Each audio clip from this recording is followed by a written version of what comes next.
Okay, it appears that we are live. Okay, I just clicked into the wrong document. Great. Hang on.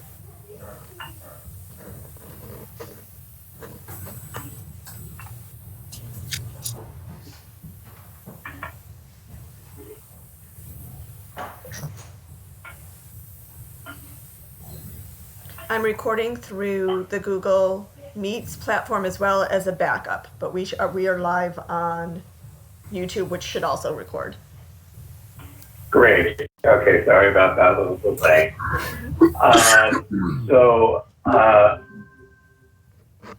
Wonderful. Okay. So I'd like to call I'm calling the September 2020 meeting of the Albany Public Library Board of Trustees to order. Thank you, everyone,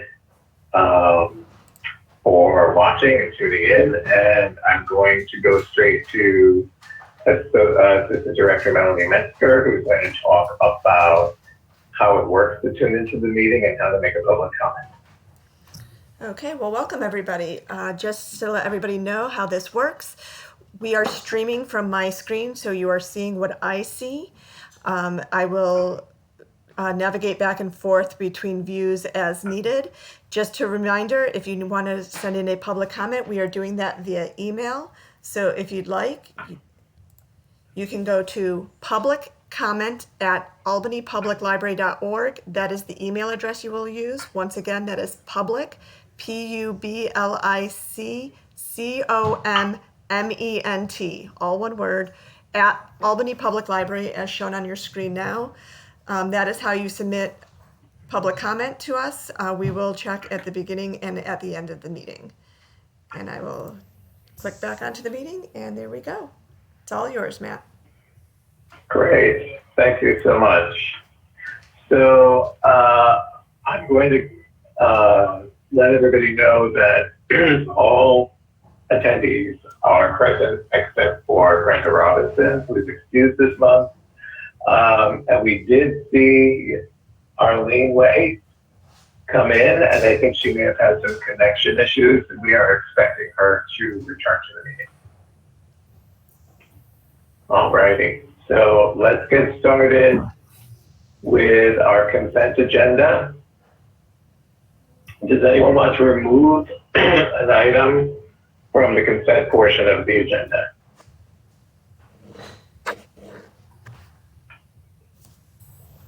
Matthew, having just made that quick statement at the beginning of the meeting before you called it to order, I just wonder if the board wants to hold on approving the minutes this month until you figure out how you want to deal with them.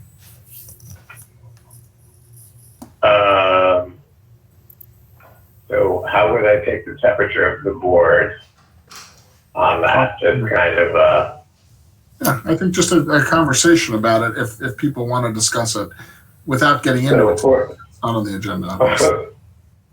For people who are watching, our format, because of the software that we're using for the minutes, has changed considerably. So we are going to want to bring that to the floor at some point to figure out if we want to accept the new format or if we need that to be modified each month. Bob, are you suggesting that we should put that on the agenda, or we're just going to skip the approval of the minutes this month? Is that what you're suggesting? I can't hear you. I move to pull the minutes from the consent agenda. Okay, that's brilliant. Thank you so much.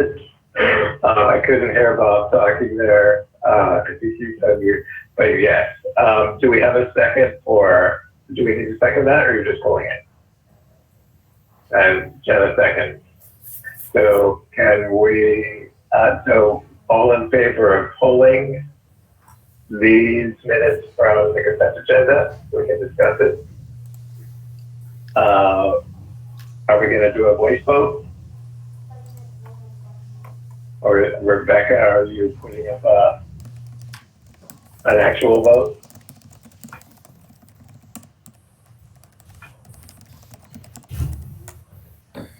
Here we go. So the motion that's been put in, thank you, Rebecca, to remove the minutes from last month from the consent agenda. Moved by Karen Strong, seconded by Jennifer Sarah. And now we should vote on that. All in favor? Are we doing voice? Or is it going to come up on?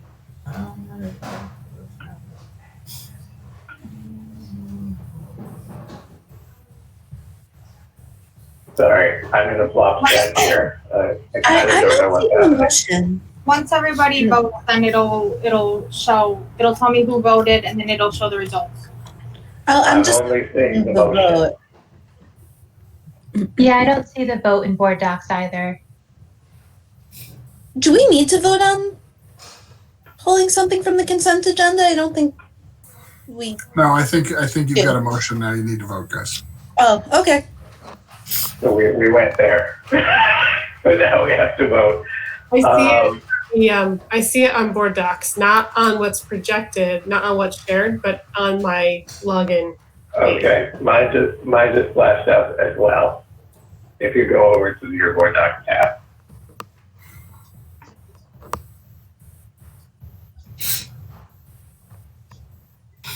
Is everybody able to vote?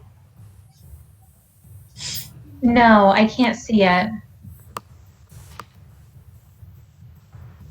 Are you logged into board docs, Sarah? I clicked the link that you sent in the email. But make sure that you log in with your username and password. We're still practicing our board docs. This is fine. At this point, we can still do a manual vote for you. That's fine. You just have to say your name and your vote. Sarah Shearer, and I vote aye. Thank you. And water, please. Did you get all the other votes, Rebecca? Yes, I'm just. Closing.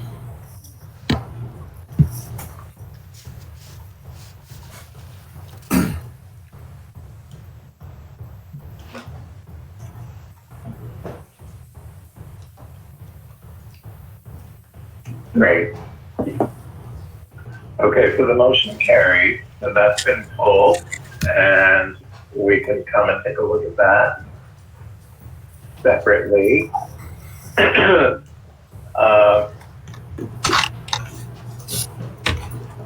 I think we should just table it for next month. Okay, so it's been pulled in order to table it for next month. Should we update the motion? So, Matthew, what you really should do here, now that you've made that motion, it's been pulled, do your consent Yes. agenda, and then entertain a motion to table the consideration of the minutes until next month. So two separate steps. Beautiful. That's wonderful. Thank you, Bob. Yep. So I'd like to put forth a motion to approve the consent agenda with the minutes from last month pulled that we just did. Sarah, are you logged in now so we can all do it online? No, unfortunately, my laptop decided to update, so I'm on a different computer right now where I don't have my username and password saved. So I'm looking through my email to try to find it, but I'll let you know when I do get it in. Okay, thanks. Don't worry. It looks like Rebecca's really good at taking that voice vote. So who would like to put a motion forth to approve the consent agenda? Am I allowed to do that? No. All right. So we have a motion from Jennifer Terra. Do we have a second? Second from Tom. Thank you. Rebecca, would you be putting up the vote for this one? No, No? no, To because approve the consent agenda? I'm trying to update it. Like, I don't know how to add an action that quickly Oh, okay. So in addition to the agenda that's already created. we could certainly do a voice vote. I have a little table that Karen made, if you want to do it that way. Yes, please. Okay, so all in favor of approving the consent agenda for September 2020? I will do a roll call and get your vote. Okay, Sarah Shearer, Aye. Karen Strong. That was an aye. Aye, yes. Wonderful. Brenda. Okay, Arlene. Is Arlene back yet? Okay. Is Sarah that Dallas. Okay, thank you. Sarah Dallas.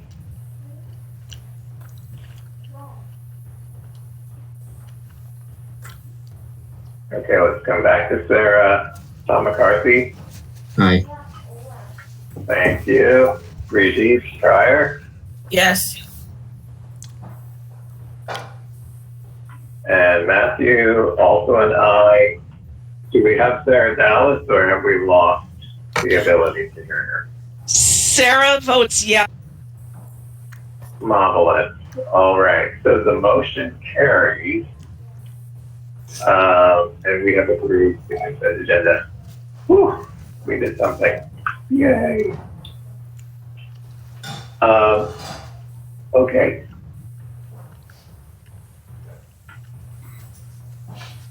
So let me just go down the list here.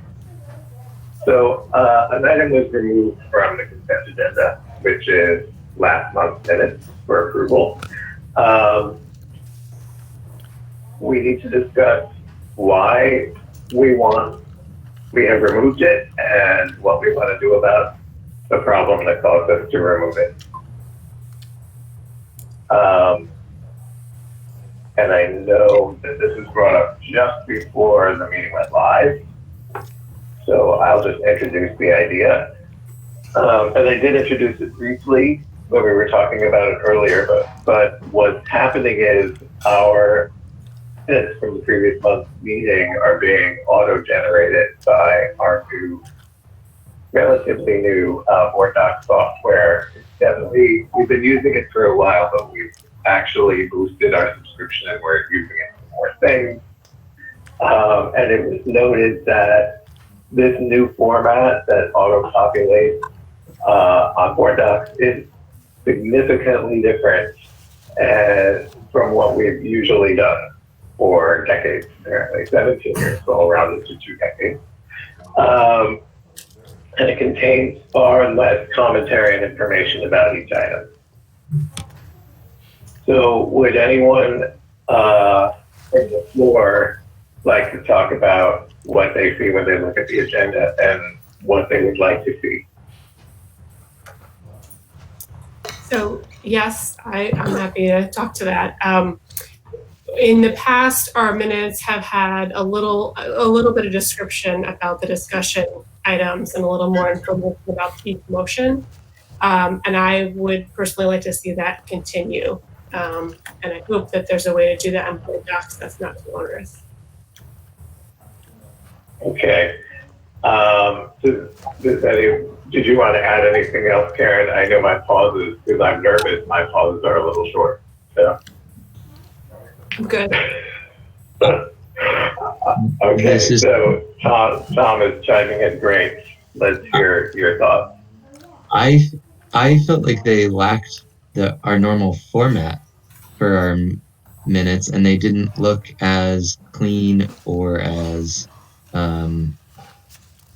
they didn't look as formal as they should.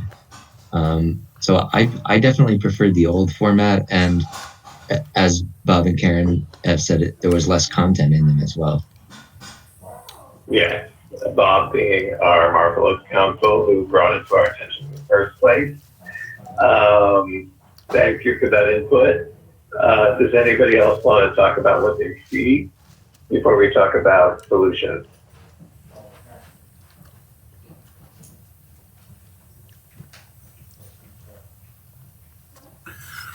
I'm waiting just to give time. Hello, this is Sarah Dallas. Can you hear me? Yes, I can. Can everybody hear Sarah? Oh, I'm so happy I'm out of my vacuum. I think none of us have a strong enough memory, and that we need to have more substantive information in the minutes for our information as well as for boards to come. And then how would Scott be able to say, looking back in history, this is what we talked about? So I'm advocating for more substantial minutes. Excellent point. And Bob also brought up the point that the public is used to seeing something. Like people who want to follow this board, they're also going to be kind of surprised and not seeing what they usually expect to see, which I think is also an important thing. I agree with what everyone else is saying. Do we have anybody else who wants to chime in?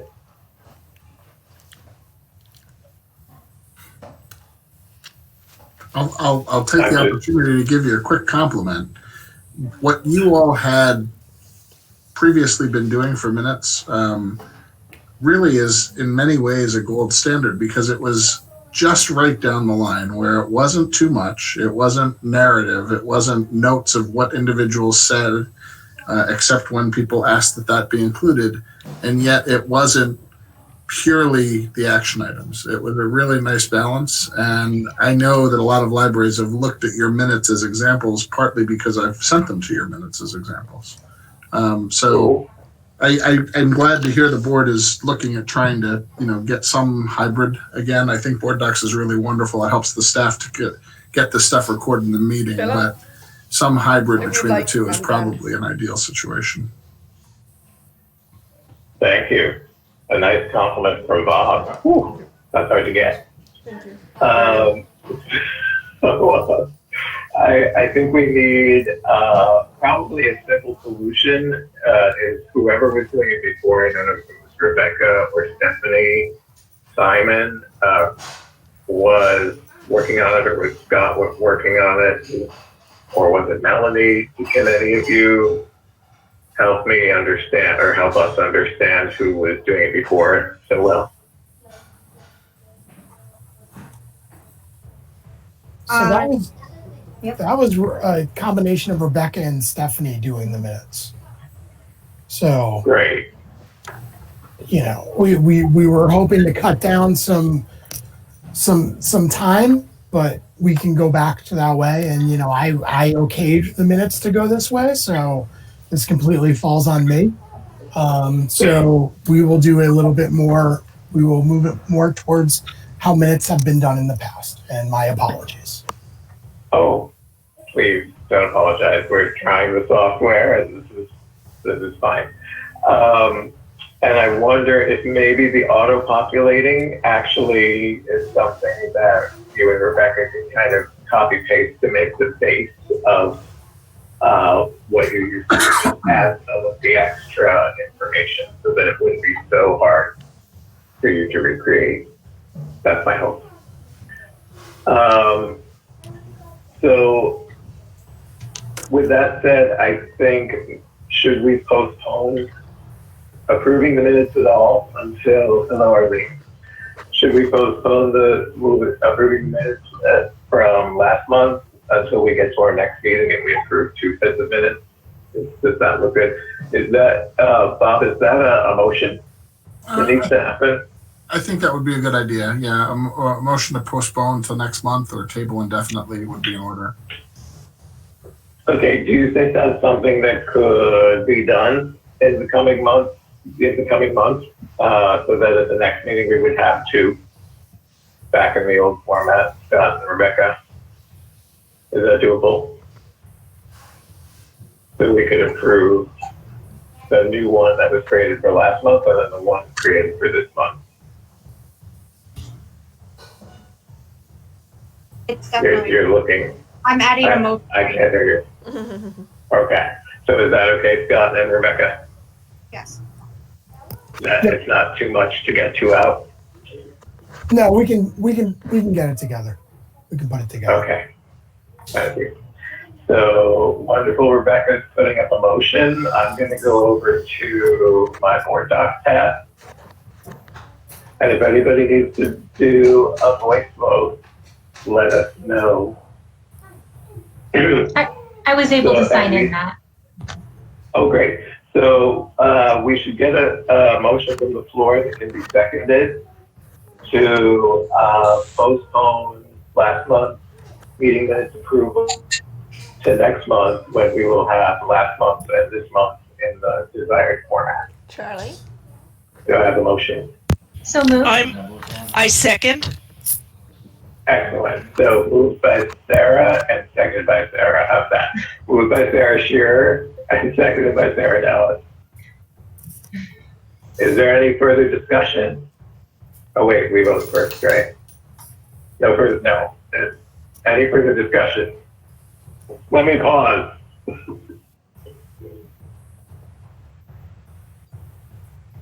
No further discussion. Great. So Rebecca's putting up the vote. I'm doing mine.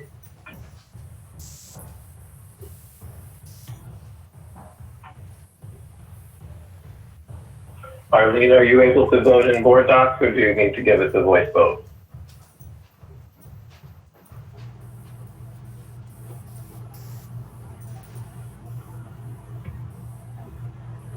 Did we lose Arlene again? She can voice her vote. I'll have to do a voice vote. Okay. Yeah, should we reread the motion, or did you get it? I got it. Okay, great. Does anyone else need to do a voice vote?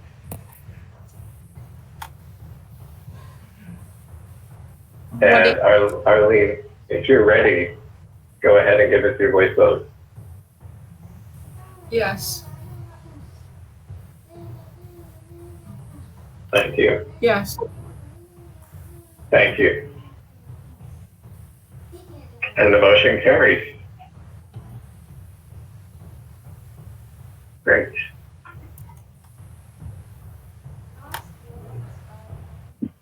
All right. Thanks so much for everyone getting us through that part of the meeting. And what I will now do is go into my board docs, and I will just go down through the items. So the next item on the agenda is Treasury's Report. Now, was that part of consent? No, Treasury's Report. So has everybody had a chance to look at the Treasury's Report?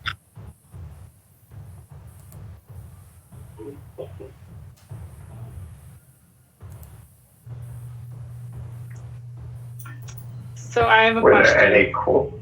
Yes, that was my next thing. So Were there any questions? Thank you. with the change to the new fiscal year, we don't get our tax receipts in advance of the start of the fiscal year. So I'm seeing that show up as zeros as current month income. Obviously, we've had expenses and paid income. So how are we balancing our treasurer's report? So that I'll speak to that. That's actually an issue with the treasurer. Typically, at the beginning of the fiscal year, Chuck will make journal entries that divide up the tax revenue evenly between each month, so it gets reported each month. That hasn't been done so far, so you're seeing zeros on the report. Again, these reports are just drafts, so once the treasurer finalizes the report, that zero would change to whatever the tax revenue is divided by 12, is what you would see there. And that goes for several other of the revenue lines as well. The state grants, federal grants line, branch improvement plan line. Was that helpful? Well, so you're saying that Chuck just didn't do this month? Yeah, it's just something that he hasn't gotten around to yet. Okay. I also wanted to just ask real quick, did you guys need to vote on the check register? Bob, we can't hear you, but I always get confused on that question. You approved the consent agenda that was still in it, and so you should be fine. Okay. Okay, thank you. Are there any other questions concerning the treasurer's report? That was a great call on Karen's part. And I'll shut up and wait for some questions.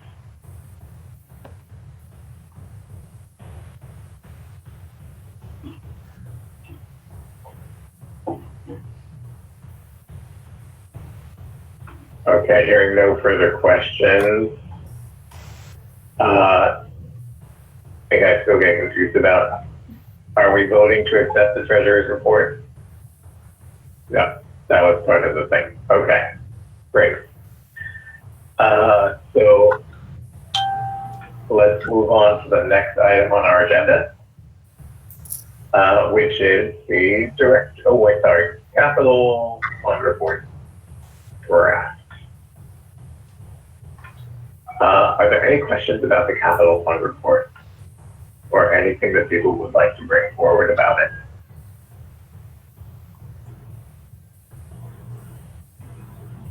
I'm going to put on a 20-second timer so that I don't go too fast.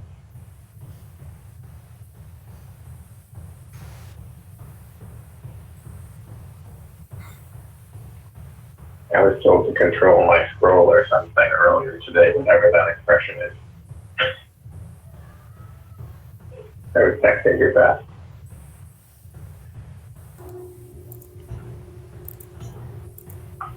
Okay, so not hearing any questions about the capital fund report.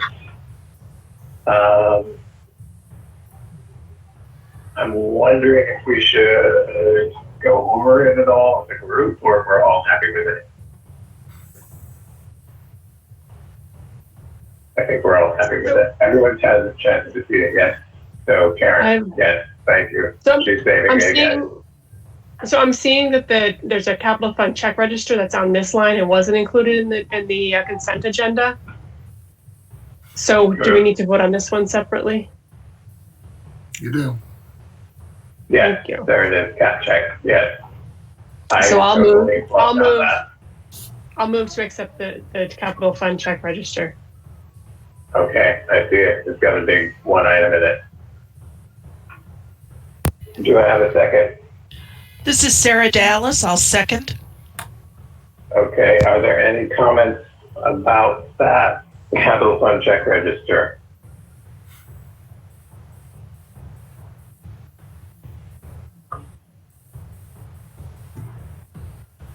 Questions, concerns?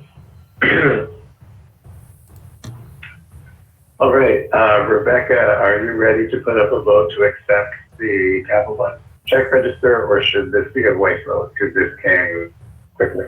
Okay, so I'm going to bring up my lovely table, and I'm going to do a roll call voice vote, just checking in with everybody.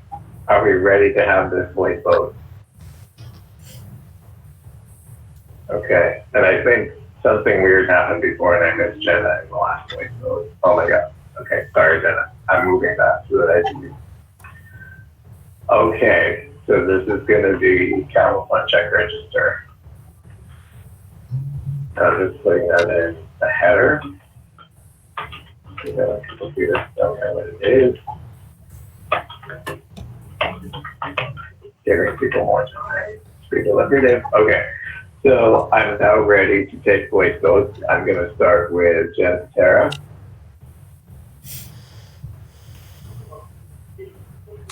Aye. Thank you. Aye, and I also have an unrelated question. If you could come back to me after the vote, that would be great. Thanks, Matthew. Great, and I'll probably forget, so just remind me. That was Sarah Shearer. Karen? Aye. Aye. Thank you. and that was Arlene, maybe? Oh, no, that was Karen saying aye twice. Okay. Arlene Way. Aye. Thank you. Sarah Dallas. Aye. Thank you. Tom McCarthy. Aye. Thank you. Brigitte Cryer. Yes. And Matthew Finn is aye. Because I read a lot of crazy C-bearing books when I was younger, so it's aye. Sorry. So the motion carries. And Sarah Shearer, I remember. Sarah Shearer had something. So I probably missed it because I jumped on right at 6. So if this was discussed prior, I apologize for not catching it. I'm seeing on my screen that this is being recorded, but not streamed potentially. It says the organizer scheduled this meeting to be streamed. So I just wanted to make sure either, we weren't planning. Oh, go ahead, Scott. Sarah, I'm watching the stream right now. We have to do the stream a little differently. We're not using Google to do the stream. It's a screen capture that Melanie is running. Thank you. You're welcome. Oh, wow. Yeah. Now that I move my mouse, I see that start streaming thing too. Good call. Thank you, Sarah. Next up on the agenda is our wonderful director's report, which Scott will go through for us. So it's, sorry, I just have to pull up. Okay. So, COVID-19 update today. We soft launched in-person services by appointment at our Howe branch, which we're very excited about. So we started at Howe as a soft launch, and we're hoping that by next week we'll have Arbor Hill up as well. And then after that, we'll reassess. We'll look at staffing and we'll see what the next steps are. But we are now in phase 2, and we have people coming in the building and using our facilities by appointment. Safety, the building involved in July's fire, which was adjacent to the Arbor Hill West Hill parking lot, has been demolished. They did a really good job this year. They did a good job of cleaning that up. There was minimal damage. We lost some lights, and that's about it. As for July, curbside pickup has been extremely successful, and so far we have not seen a significant drop since launching. Some of our branches have seen a little bit of a drop because people are using other locations. But it's been very popular. Our Zoom programming that's live, it's been very popular. Book discussion groups seem to be the winners right now when it comes to programming. Operations, the Delaware branch's lot has been repaved. That was part of the 2019 construction grant project. So that's good news. Some bad news, due to state funding cuts, there will be a dramatic cut in ebook spending connected to central library funding. So that's nonfiction. We pretty much had to pause all of our nonfiction purchasing using CBA funds, Central Book Aid. Human Resources and Administration can continue to work out FFCRA changes as the school year approaches. And right now, that may change as of news that I heard this afternoon. So I'm gonna have an interesting conversation with Human Resources tomorrow. Administration, I continue to attend virtual community meetings to inform the public of all the services we are providing. The public so far has been supportive of what we have done and our approach to reopening. It's all been very positive. I'm doing my first in-person one in Washington Park, which should be interesting. I'll feel very old-timey. I'm going to get a soapbox and stand on it as I talk. But, we keep reaching out to the community. We keep attending meetings and have gotten some very positive feedback. And again, I always welcome public comment, people to reach out to me. I'm willing to meet people however they're comfortable meeting. As for statistics, circulation is starting to normalize, which is kind of nice. And while ebook circulation seems to be holding steady, thanks to curbside, we're seeing circulation increase. Interestingly enough, Wi-Fi usage went up a little bit as well. We had a little bit of a dip in reference questions and a little bit of a dip in program participation, but I believe program participation will increase as the fall gets cooler and the winter comes, and the only program to participate in will be online programs. And that's it for my report. I'll open the floor up to questions. Scott, this is Sarah. I have 2 questions. I might have missed this. Are you talking about e-content, nonfiction, or the physical book, nonfiction? E-content nonfiction. So all of our CBA funds are spent towards nonfiction ebook. And with the cut in the budget, we've had to pause purchasing because we were already 79% through our budget. So we saw a 20% cut there. And Actually, it's a 22.6% cut. So then we're probably at 77.3, so, which would make sense, and when it comes to trends in book purchasing. And the board should be aware that includes a $17,000 cut that goes directly into our budget. We have in our central library aid, we have about $42,000, which is the cost of the salary for an L1. And so that took a 20% cut as well. So we saw a reduction of about $17,000 that we'll just have to make up one way or another. Sarah, did you have a second question, or? Scott answered it when he gave the percentages.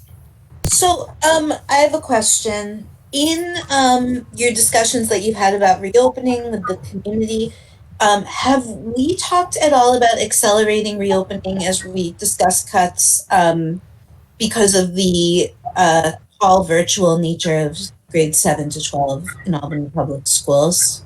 There was no conversation with the public about accelerating opening. None that I know of. No, nothing was brought up to me. No one from the I have yet to, outside of an email and a phone call 2 months ago, I've yet to hear from anyone in the public. We're monitoring, again, we're going to do a report on,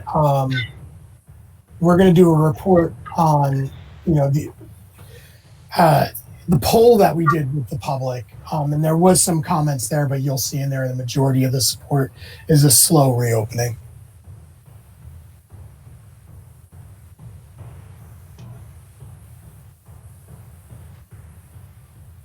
I had a question. And I think part of it is refreshing my memory. At our last board meeting, didn't we talk about opening Pine Hills first? And I know now we're talking about Howe and Arbor Hill. No, we've always discussed opening Howe and Arbor Hill first. And then Pine Hills is where we have to sit down and figure out how we allocate and hire new staff so that we have enough staff to operate Pine Hills as well. Okay.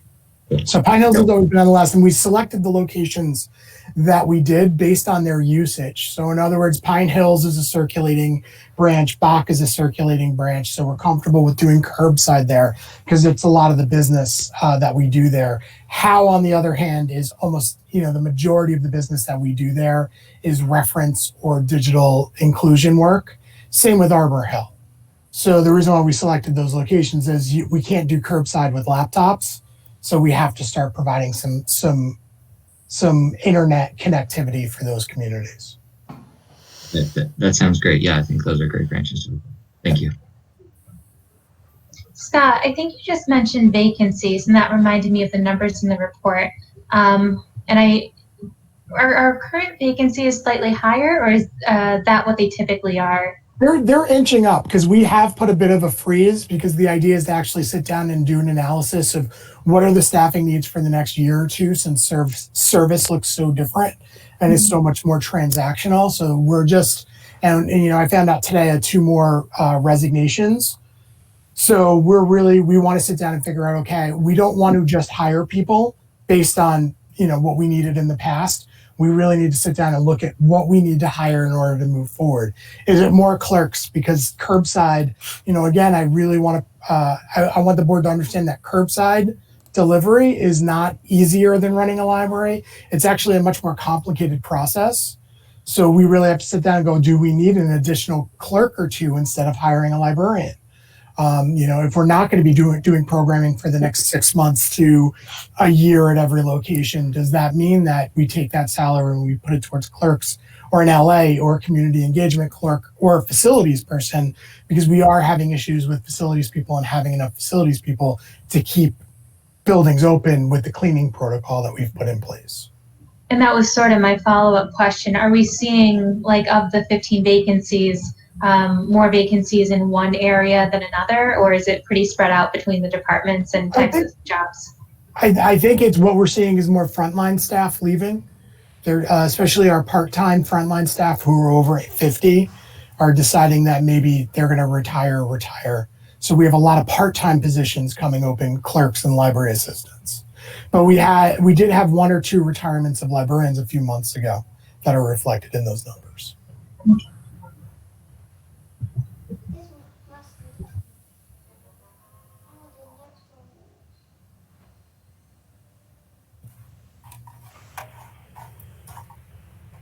I'm just giving a little more time in case anyone's thinking of any more questions. You have one other question. Scott, how or to what extent have we been involved in census participation efforts over the last couple of months? I know it's hard, but yeah, we've been doing it digitally. So we've been doing social media, sharing, sending things out, doing reminders. And I believe we did do some reminders in the bags going out to individuals catching it. We invited the city to come and table at our locations as they became open for curbside, but that never materialized. But that invite was sent out to the head of the Albany Counts Committee. Okay. So we engaged, and we just didn't get as much back as we would have liked. But I understand that they have a lot of engagements that they had already planned to be at, and they have staffing issues as well. Yeah, I was doing a curbside pickup at Arbor Hill the other day, and there was a group of people who asked me if I had filled out my census, and they were right outside the library. But so maybe that came to fruition, and no one told the executive director. So yeah, I couldn't tell if it was sanctioned or not. But it's definitely. I mean, we've been members of the Albany. I would say the library was one of the chartering members of the Albany Counts Committee. So we've been involved. We've been going to the meetings. We've been active. We've kind of been going back and forth, figuring out what we can do. So I reached out to David. So that's probably just, it happened, and I either never saw the email saying when they'd be there, or maybe they reached out to another staff member and coordinated it. Yeah, it might have just been a coincidence too, but thanks for answering the question. No problem. And I believe 1 or 2 of the virtual reference sessions has been census related in the past couple months, but very few. Okay, cool, thanks.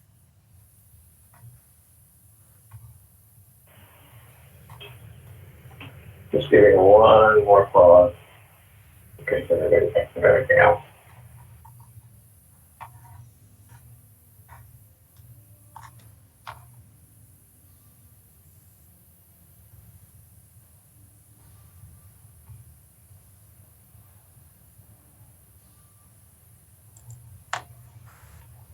Okay, well, it looks like there are no further questions for Scott. Scott, thank you very much for your report and all the information that you put together. I'd like to move on to the next items under header number 6, the committee and liaison reports. So does anybody have any trustee type of share outs they would like to do events?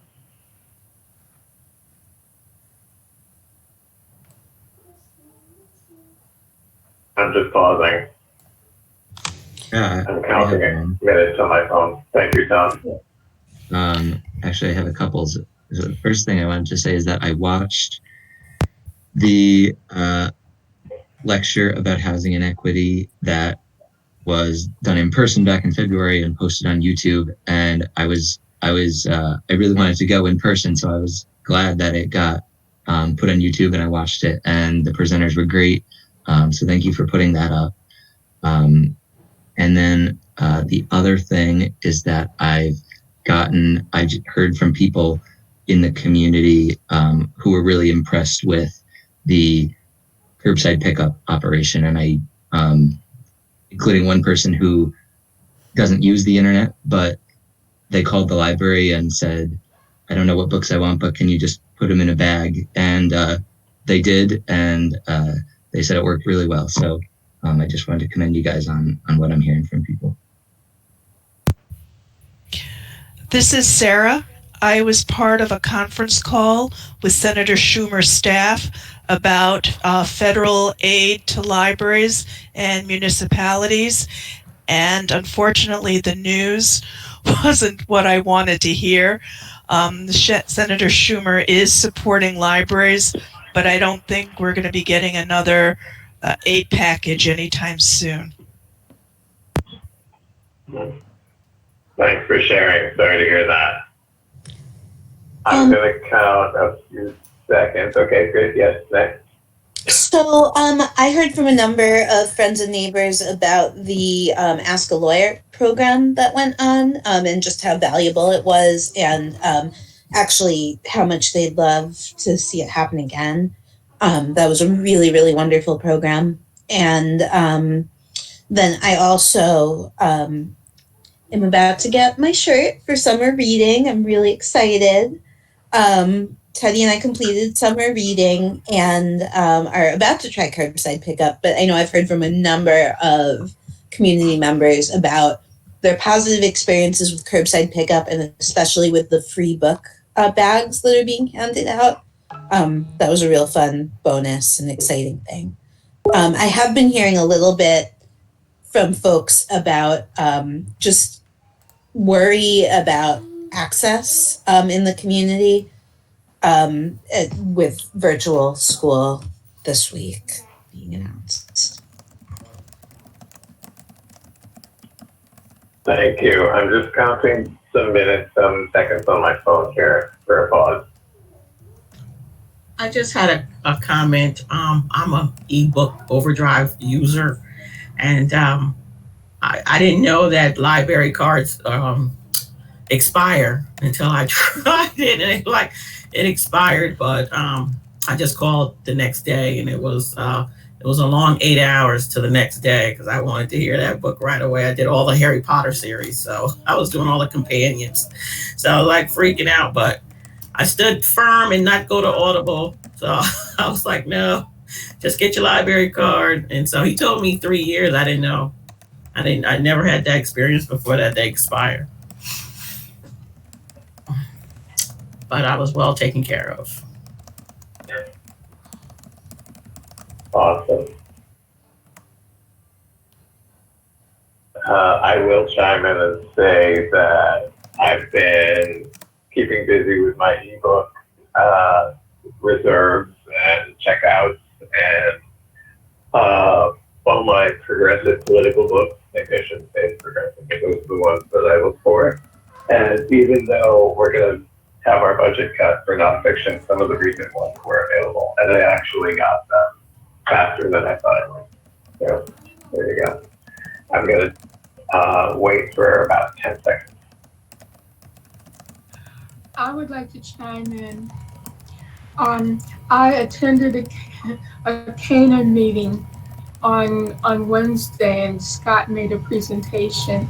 And I have to say that, well, for those who may not know, Cana is the Council of Albany Neighborhood Associations.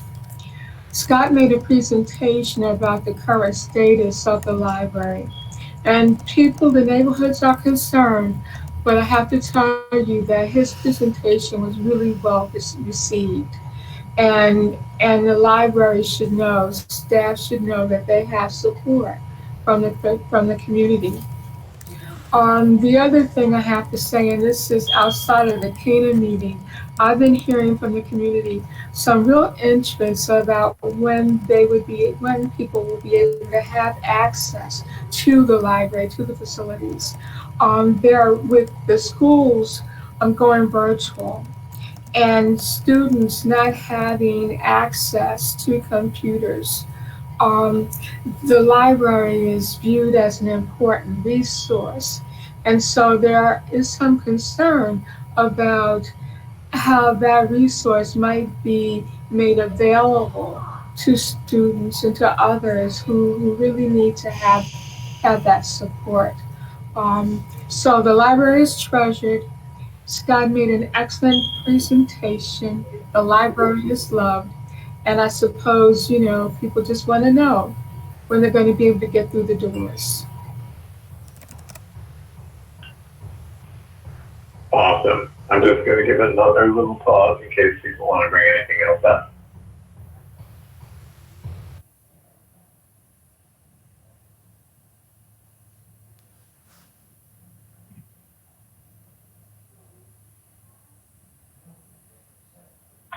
Okay, hearing no further questions or comments, thanks again so much, Scott, for everything that you do, and thank you, board members, for being out there using the library and promoting what we do.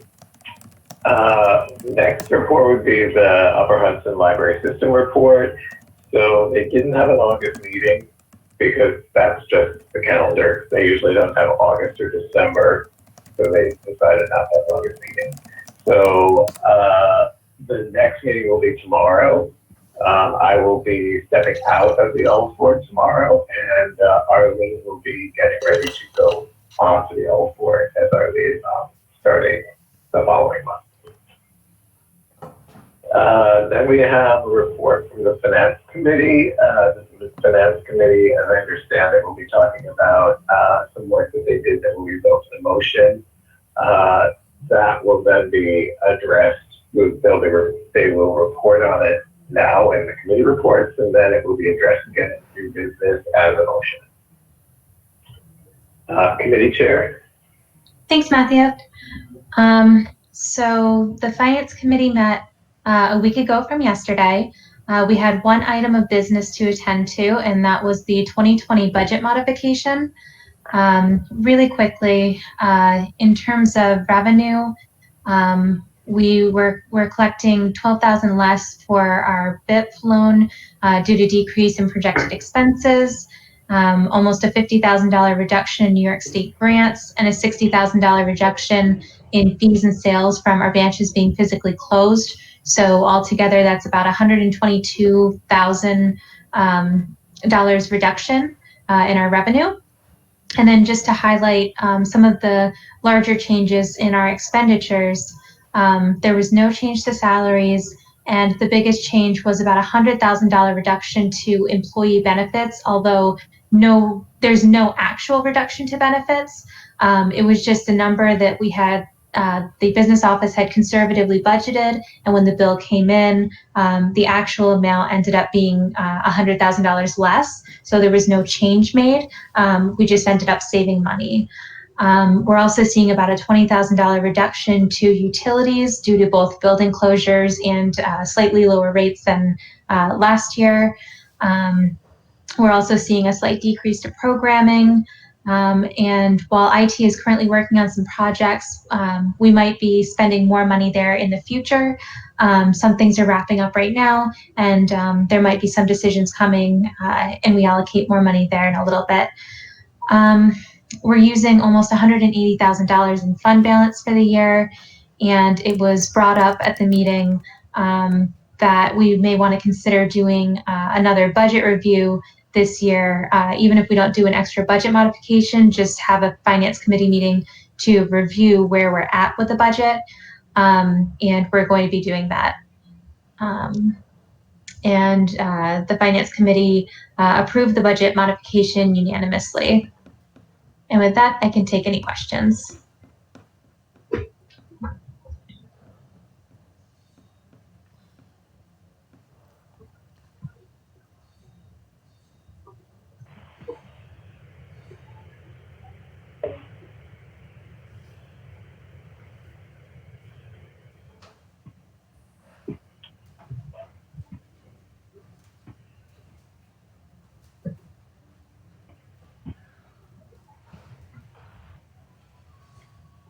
I'm just waiting a few more seconds in case any questions come to mind.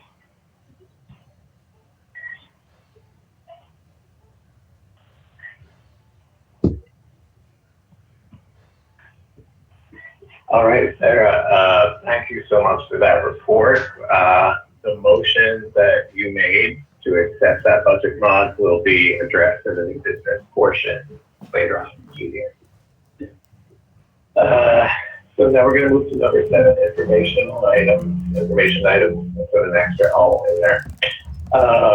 And this month we're being asked, as the cycle is kind of starting, to sign some documentation that we sign every year. So if you've been on the board a while, you should be used to these. So I don't know, Rebecca, do you want to show the actual items? Do you want to show Scott's memo.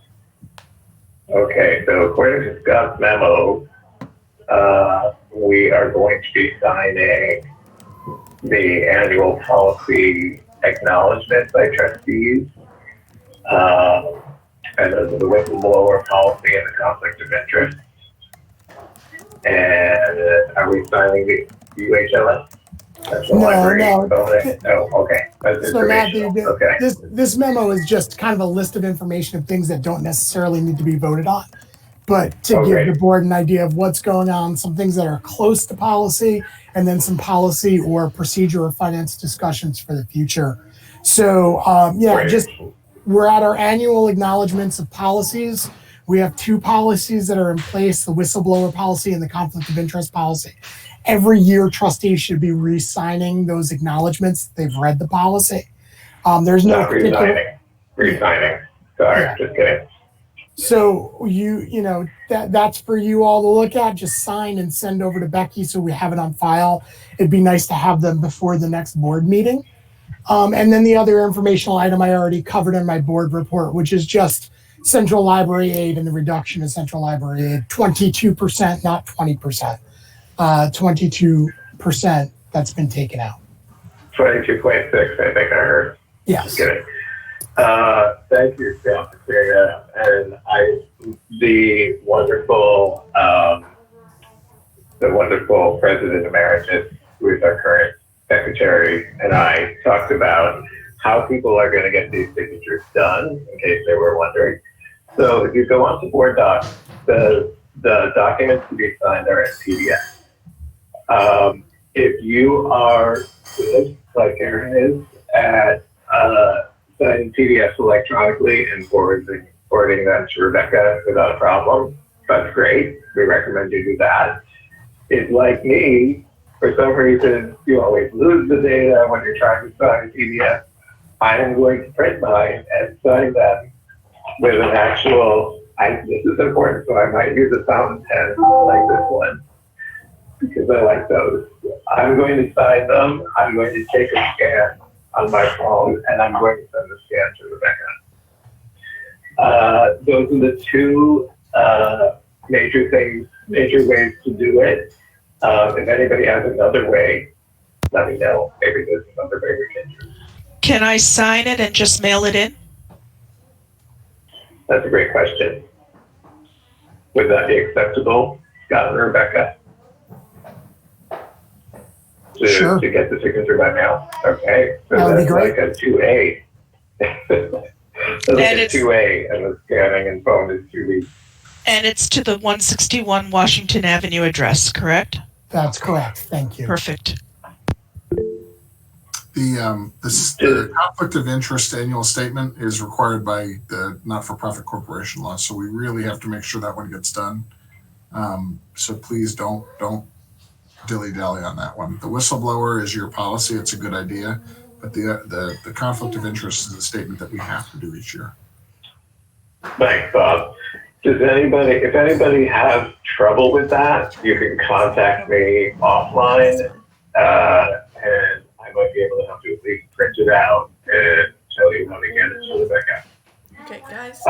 Would everybody be okay reading those on your own and signing them? We can move on to the next item. Okay, awesome. Seeing a lot of nods. Okay, great. Question. Yes. Can we use a PDF signature, like a digital signature to sign it, or Yes. print Can and you sign? turn on the light low in here? It's please? my understanding that yes, you can. Is Melanie saying something? No. Nope. Okay. That makes sense. Thank you. So for people who do the digital PDF and you're fine with that, that's probably the best option because it'll be quicker. I'm going to sign mine and scan it. Takes a few more minutes, but I'm going to be able to send it electronically once I scan those images. Any other questions on that? I have a question, but it's not on the policies and signing them. Okay. I'm fine entertaining that question. Question. What happens if people are unable to pay their library taxes, which are coming due at the end of this month.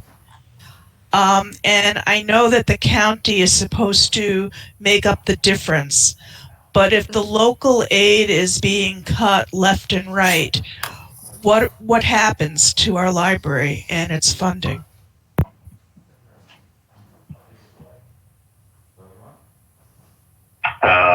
I don't have the answer to that question. Has anyone given any thought to what would happen? Finance people, administration people? We've been bringing this up since, we've gone into pause. This is a scenario that we hope we don't go into. We don't think it'll be as adverse this year as next year. But if we don't get enough money to operate, we don't get enough money to operate. And then we have to make significant cuts. That I think I've brought up every meeting for the last 6 months. Something we're prepared to do, and it's a worst case scenario, but right now we're living a lot of worst case scenarios. So Sarah, that's what I think about at 4 a.m. Me too, Scott. Me too. So I do not. If you think about it, significant amount of money is already in escrow. So I believe this year we might see a decrease in tax receipts. I believe I'm more concerned with next year than this year. If Bob was here, he would tell us he's not as concerned. Him and I have gone back and forth about this multiple times. I am more concerned, but I'm a more cautious individual. But yeah, we may be faced in 2 months with a budget modification that's significant, and we have to prepare ourselves for that. And I've gamed out scenarios for that to happen. None of those I want to share right now because it's not really a conversation that I think will go as well until the crap actually hits the fan. But yeah, I've gamed out worst case scenarios without a doubt. It's one of the reasons why we had a hiring freeze. And it's one of the reasons I'm very uncomfortable with hiring people, because in our in civil service and a union environment, the first hired are typically first fired. So I'm very concerned with hiring people only to then have to let them go a short time later. I don't think we're going to be there this year. I do think there's going to be bigger holes than we expected. I do think that we have some fund balance usage and we can move money out of capital funds and do all sorts of things there to float us for another year. But I have been honest with my leadership and board that I don't know what 2022, 2023, or 2024 looks like. And I am, optimistic that we'll weather it, but I am also realistic that it's going to be strong possibility for some really hard decisions in the next. I actually said that 3 months ago in a meeting, that I'm not worried about the decisions I'm making now. I'm worried about the decisions I got to make this time next year. So it's a good question, Sarah. I think we all need to be thinking about it. And I think it's a strong possibility. And that's why what I told the senator when I spoke to him, his staff a couple of weeks ago, how it really impacts people in urban and rural areas. And he was sympathetic. But anyway, thank you, Scott. You're welcome. Thanks so much. Were there any other comments or questions at this point in the agenda?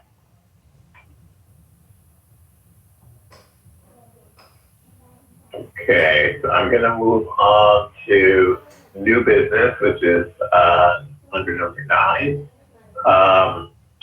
There is no unfinished business in number 8, so we'll go on to new business. So the first thing is staff report and patron survey results.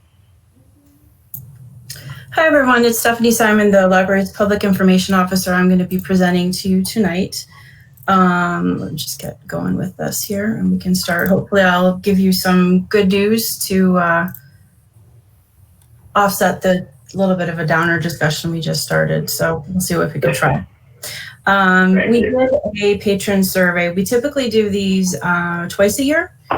So we did one at the end of July, early August. The survey was available for folks for about 2 weeks. We sent invitations through several different emails to everyone in our email database. We also promoted it heavily on social media and had just under 500 respondents. I did a little word cloud for the written comments that people wrote in, and I think, highlighted the ones of things that, these are the words that kind of hit all of the types of services we've been doing for the last few months, and also some of our mission critical kinds of things. We asked them, I think it was 10 questions, and I've paraphrased them here. I'm not going to read word for word because I'm assuming everybody's following along, but we talked to them about if they had participated in live virtual programs, watched YouTube programs, what other library resources and services have they used since middle of March, if they had used curbside pickup. At the time that we did the survey, that was only available at Bach in Delaware. Since then, we've added it to 3 more branches. What would make people more likely to use curbside pickup, and what were their experiences with using curbside pickup? And were people ready to come back into the buildings themselves? And if they are not, what would make them maybe more comfortable? And then we had kind of a catch-all question at the end, offering them the opportunity to ask us or tell us whatever they wanted to about current or past library services. So to summarize, 10% of the folks who responded to the survey have participated in a live virtual program. 19 have watched a YouTube video created by library staff. 61% have used other library services and resources. 41% had used curbside pickup, and at that point, I think we were maybe in our 4th week of that. So I was heartened by that.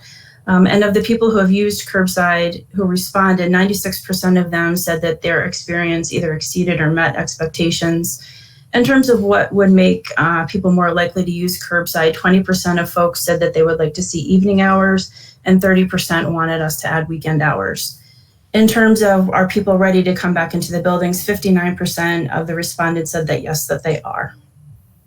So live virtual programs, at the point we did the survey, which is just over a month ago now, or just about a month ago, 10% of the folks that said they had done live virtual story times, 52% participated in book discussion groups, 8% did a trivia night, and 40% did other. Since that time, we've added a lot of virtual programs across different audiences, so we expect those numbers to increase if we were to do the survey again in another couple of weeks. For YouTube videos, the vast majority of folks who watch our YouTube videos are watching the Storytime videos. We have dozens of them on there now. It is the largest segment that we have on YouTube. A lot of people are also looking at Trash Crafts, which is a how-to video series for kids and preteens.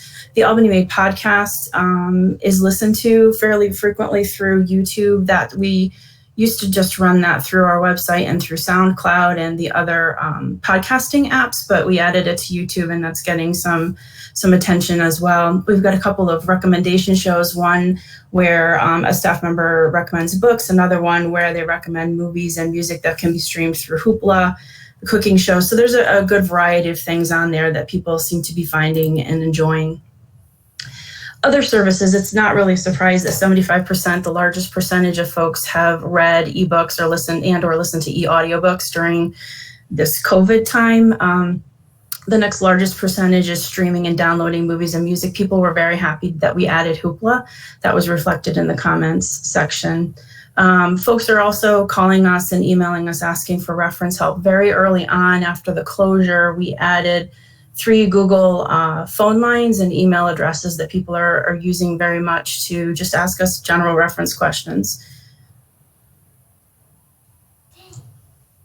In terms of curbside pickup, as I said, at that point, early August, 41% of the folks have used it, 96% said they really liked it, and 20% are more likely to use it if we add evening hours, 30% for weekend, and about half on both sides said they're just as likely to use it, that evening and weekends wouldn't encourage them or discourage them. When we talked to folks about, asked them about returning to the library building, so 59% said they are definitely ready to come back for appointment services, which is great to hear.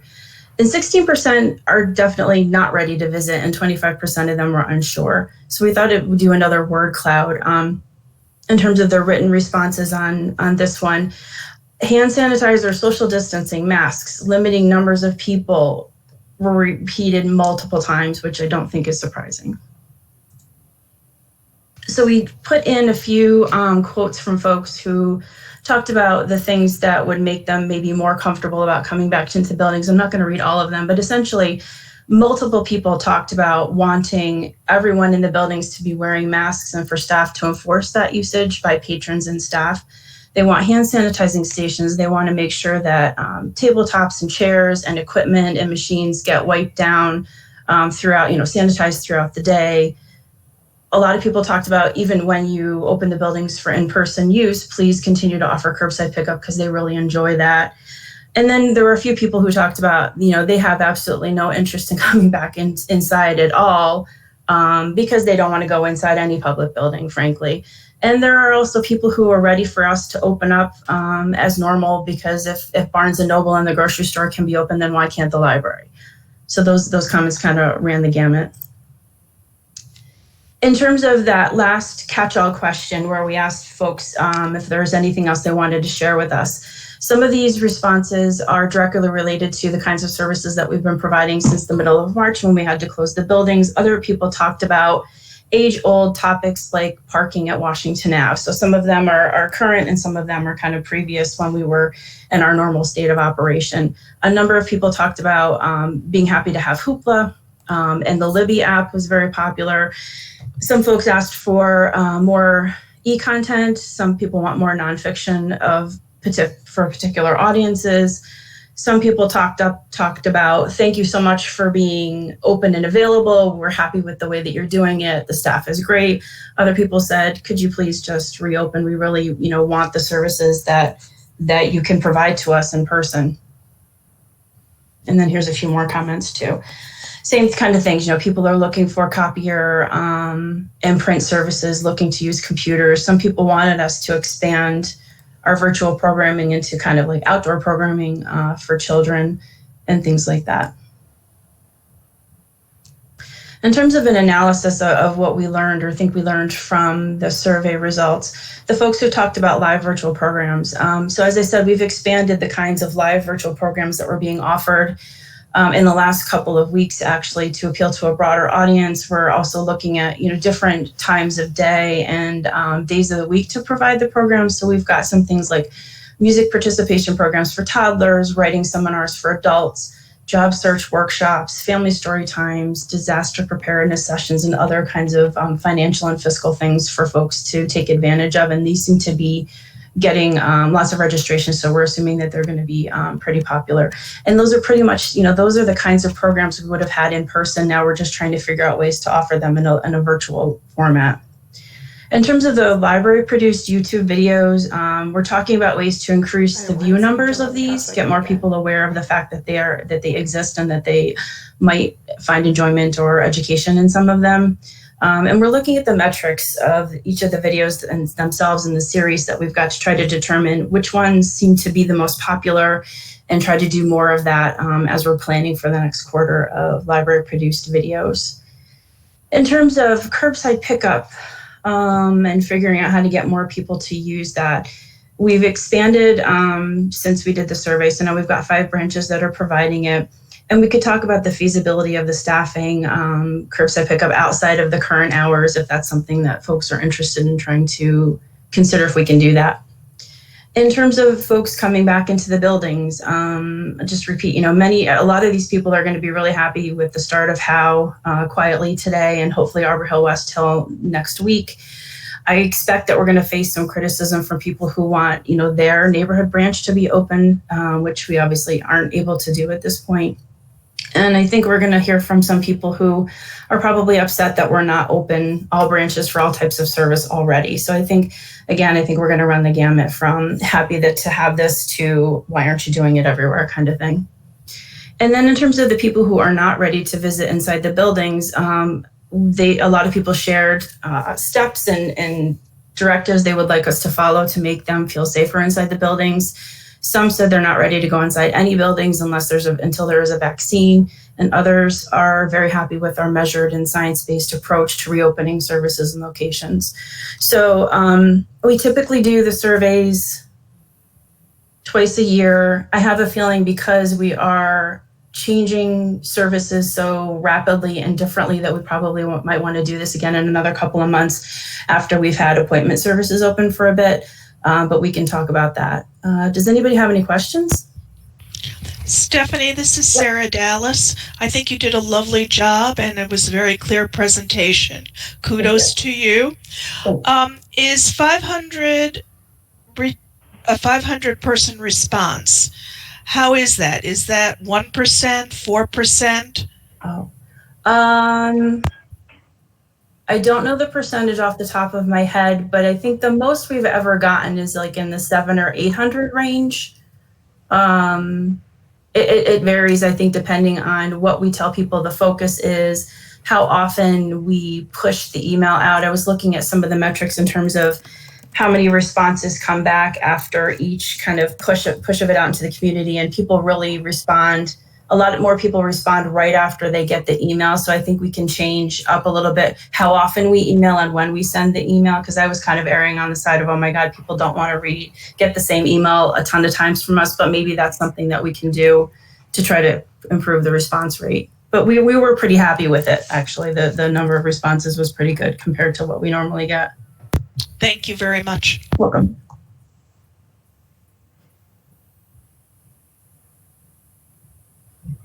Actually, a follow-up on that. Response rate, how many emails is the survey going out to? It's about 22 to 23,000.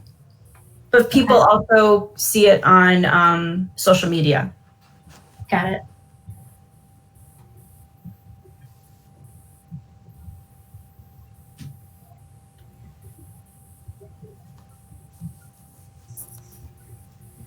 Well, if anyone thinks of anything else that they want to know, feel free to send me an email or funnel it through Scott and we can talk about next time.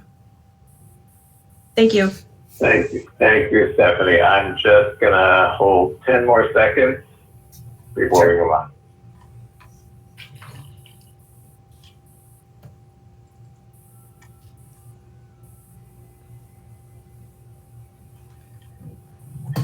Thank you so much. I just wanted those extra seconds in case people had something pop into their head. So hearing no further questions or comments, we want, again, I thank Stephanie for the great presentation and the work that was put into doing the survey.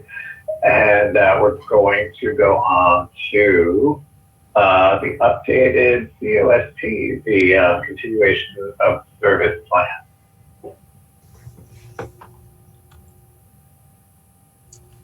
So there are two updates to the plan.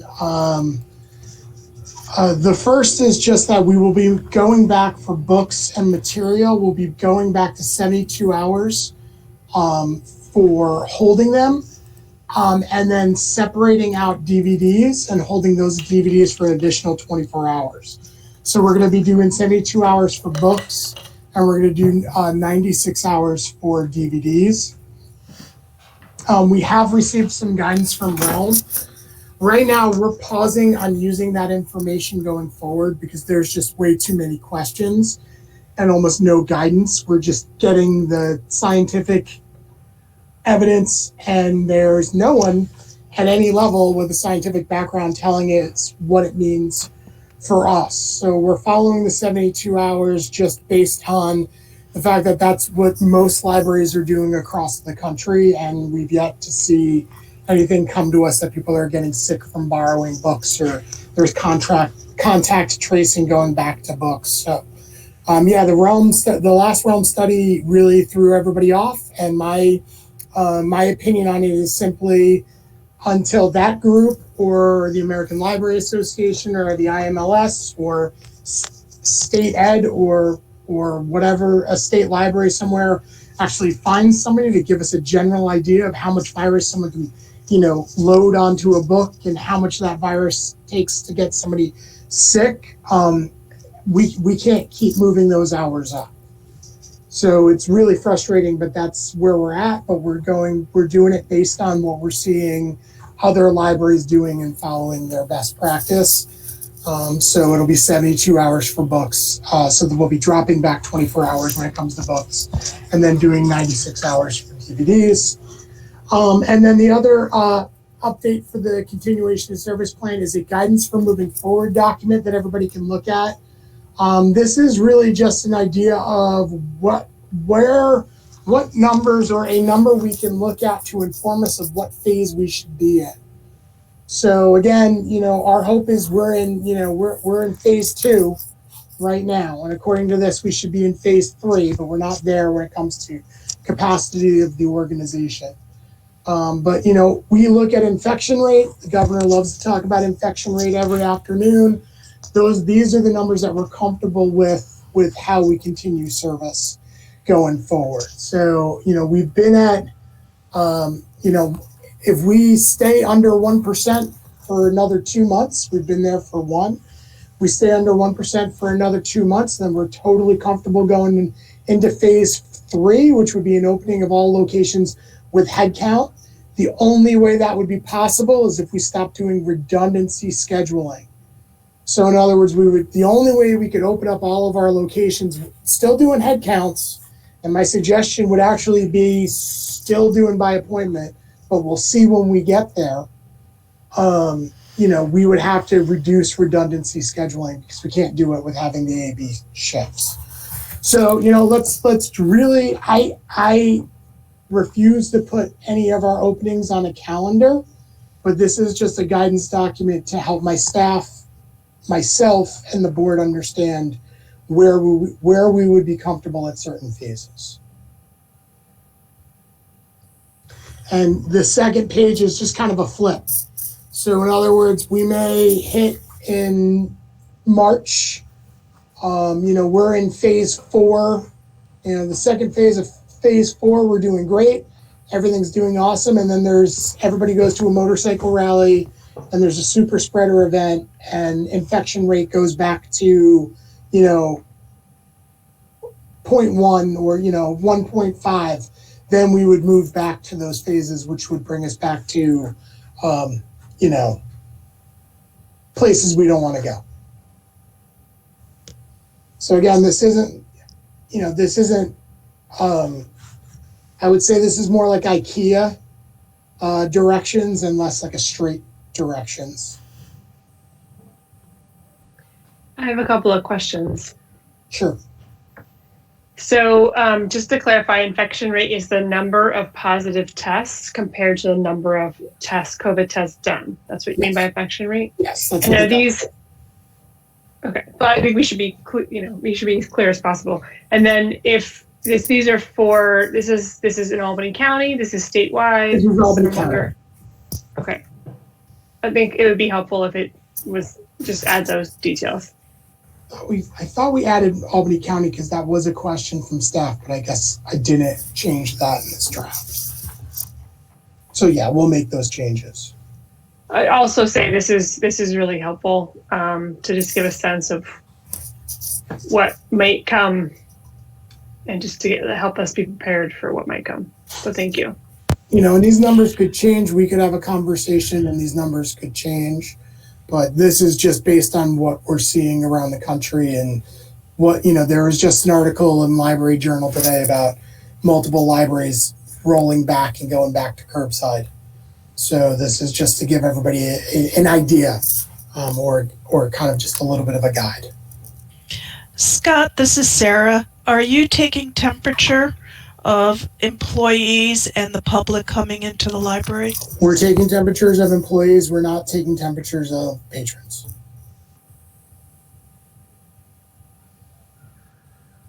All employees do a system check. We've moved to a more automated system, but all of our employees check their temperature, and then there's a system check that they have to do before they start their shift. Thank you. Scott, under the super spreader scenario, if we did move into phase 3 and then there was an outbreak, we went over 1% infection rate, in order to move forward again, And, you know, when we get back under 1% infection rate, we would have to maintain that for another 3 months. Yes.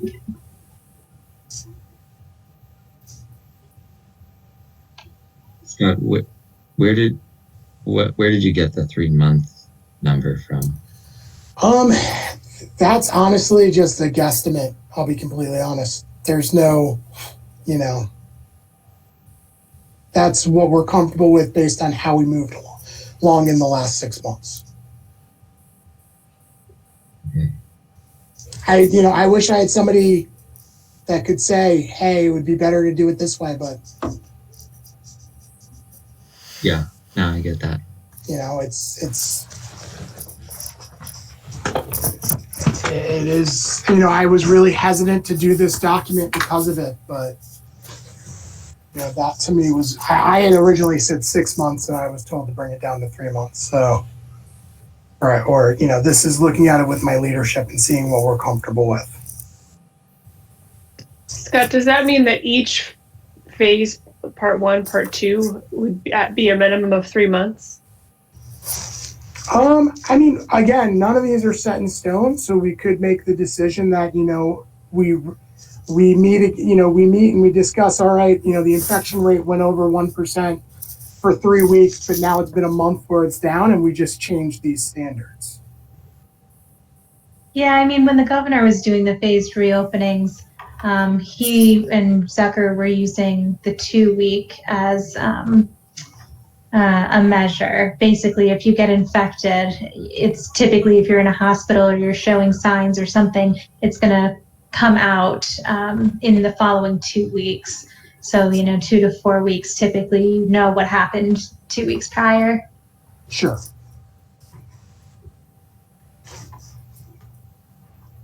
Yeah. Yeah, no, okay. I don't have any further thoughts, I guess. I mean, we could change the document so that, you know, I could reduce the 3-month period. I'm not sure I would want to reduce the 3-month period right now. It may be, again, if we go back a phase, then it's 2, you know, let's get there first. This is why you don't get this information until day of, because I work on this all the way up to the meeting and I want the most prevalent information. So the board could also choose not to update the COSP and we stay where we're at, and I work on this and represent it at our next board meeting. Scott, this is Sarah Dallas. The other thing that you have to put into this equation is your staffing. Yes, and that's, you know, again, it says that moving into each phase is dependent on organizational capacity. So right now, if we were to do the 2-week thing, then we should be in phase 3, but we're just not there staffing wise. It really has to be the redundant, you know, the suspension of redundancy scheduling is the only way we're going to reach phase 3. And how, like, casually speaking, how do you think staff, you know, rank and file staff feel about that?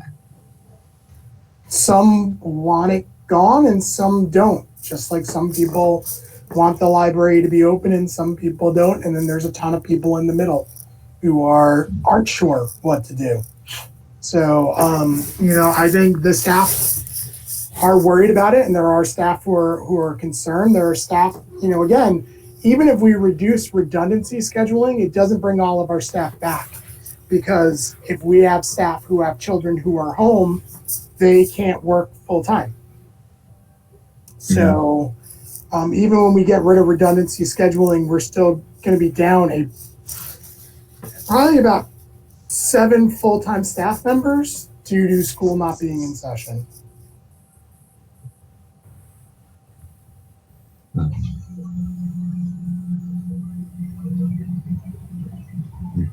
Well, I really like this document and I think it adds a dimension to the nation of service, and that is very helpful. So thank you for putting it together. You're welcome. I wish I had a degree in public health or something that, you know, I would, but again, you know, and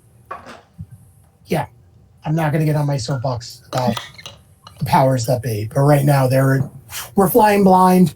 Sadly, the system committee on reopening hasn't met in a while. That seems, the interest there seems to be waning.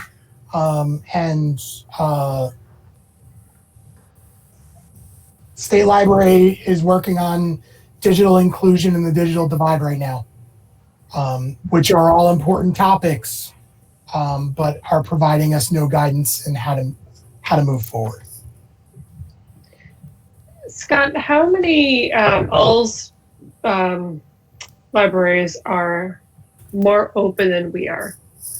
It's a handful. It's some of the Hilltown libraries, but even they, I think, have reduced some of their services. I know a few libraries have actually gone back to curbside.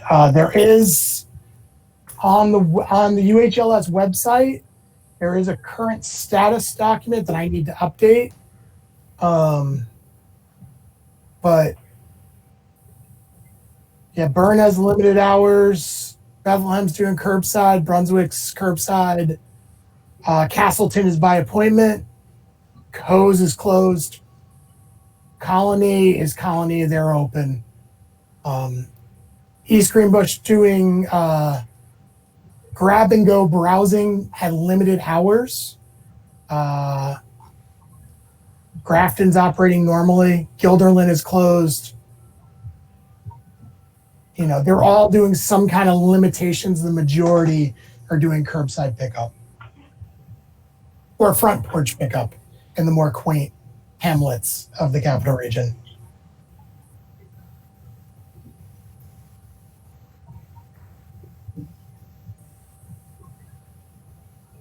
So Scott, I thank you so much for all of this. I'm just a little confused, or like maybe looking for some clarification.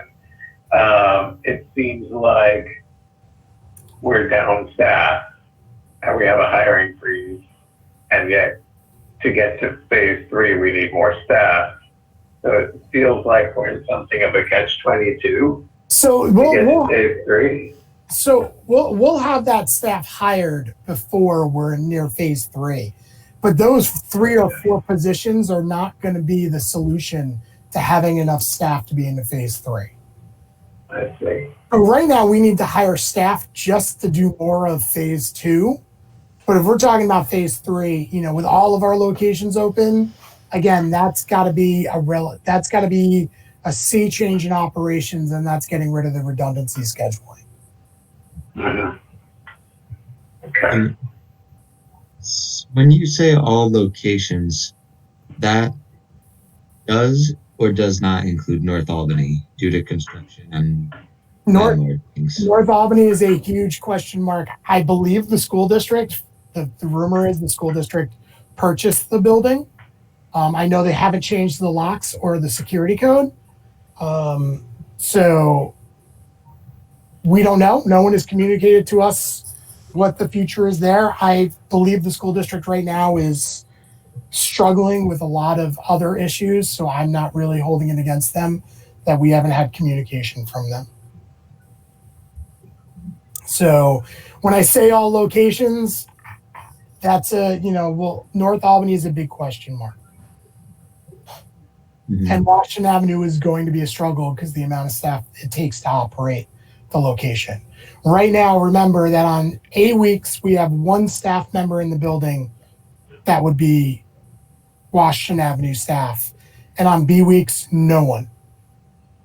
We have part-timers now that we're going to hopefully schedule to start pulling holds and doing the book drop on a more regular basis. But right now, just to do what we're doing, we don't even have bodies on the 1st and 2nd floor of this building. Like when I don't know how much more time we want to spend. I know it's getting on to be a long meeting, but like when I see on social media pictures of the community room with all the books, how many staff are like working on those in that space right now? It really matters if you're talking about Washington Avenue. Again, we have CMS, so Collection Management Services, has been doing the checking in of material. So right now we have operations staff, clerical. Mhm. To answer that question, Tom, it's 2 and 2 or 2 and 3. So on A week it's 2 people, and on B week it's 3 people in that building. Okay. So is it fair to say that, like, whether we call it, phase 2 or phase 3, like, as we keep moving forward, we'll try to open more and more locations as staffing and public health allow? Yes. So, again, the reason why it took us so long to get to phase 2 wasn't necessarily staffing, it was PPE and having the appropriate supplies. Now that we have that, we can move forward much, I don't want to say quicker because I don't want to do this quickly at all, but at a better rate than we're currently doing it. But again, we're not going to complete phase 2, which would be having 3 locations open for by appointment services, until we hire those 3 or 4 or 5 positions that we currently need to fill using the pot of money that we have from the most recent openings. So while we're on this, and I know I've kind of left breadcrumbs throughout the meeting about my anxiety about this, but I'm just worried when schools open about a homeless 7th grader with nowhere to do their work. And I feel like we have to be their place. And so while I want, obviously we have to be able to do that. You can't get, water from a stone, but yeah, we have to that's, I'm feeling a little emotional about the schools right now. I'm just gonna stop talking, but Yeah, I am not running a library that I would like to run. I 100% agree and like to get there, but we need to get there safely. Because we don't want to put the health of that 7th grader who also doesn't have health care at jeopardy. How much or how challenging would it be to prioritize audiences for access to the library? Is that just not something we can do? I mean, Bob definitely weighed in on that. And from a legal perspective, but also, I mean, there's obviously a community aspect of that as well, because we do serve everybody. But could we think about serving more audiences in person, or specific audiences in person, as Jenna suggests? We could. What that looks like, I'm not sure.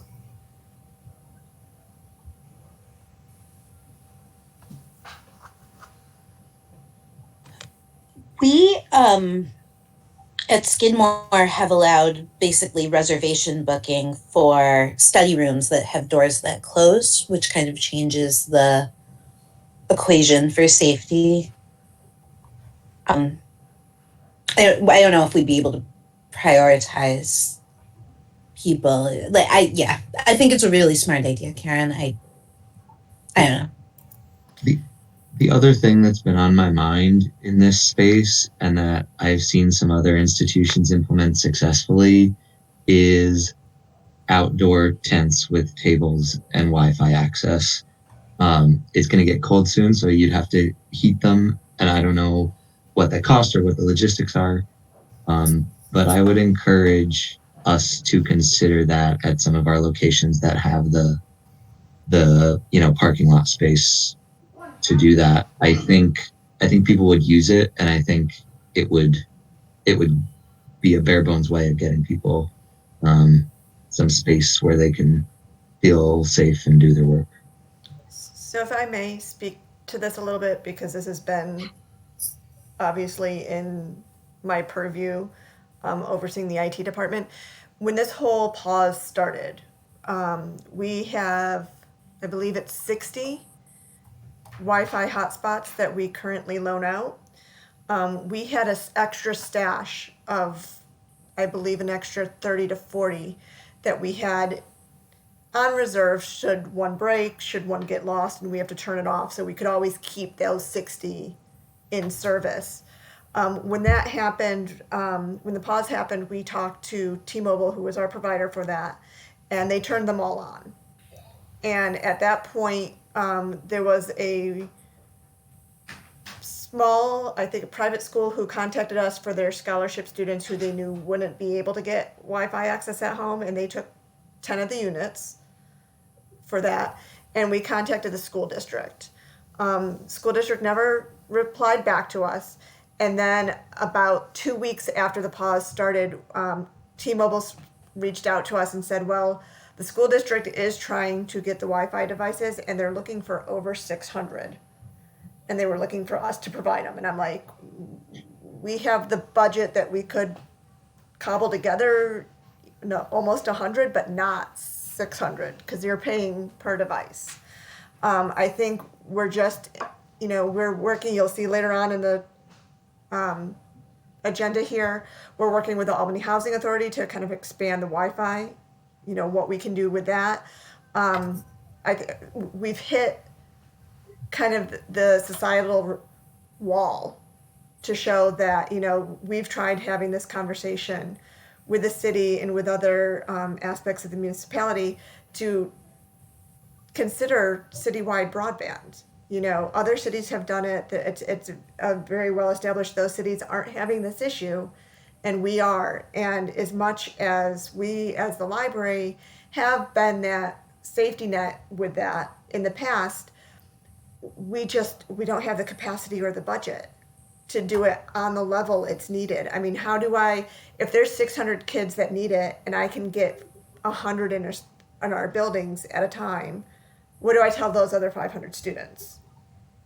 So, I mean, even if we did those things that you're saying, it's such a small Band-Aid for, and that's students. That's not even talking about all the individuals the adults who need access for work-related or for job hunting-related issues.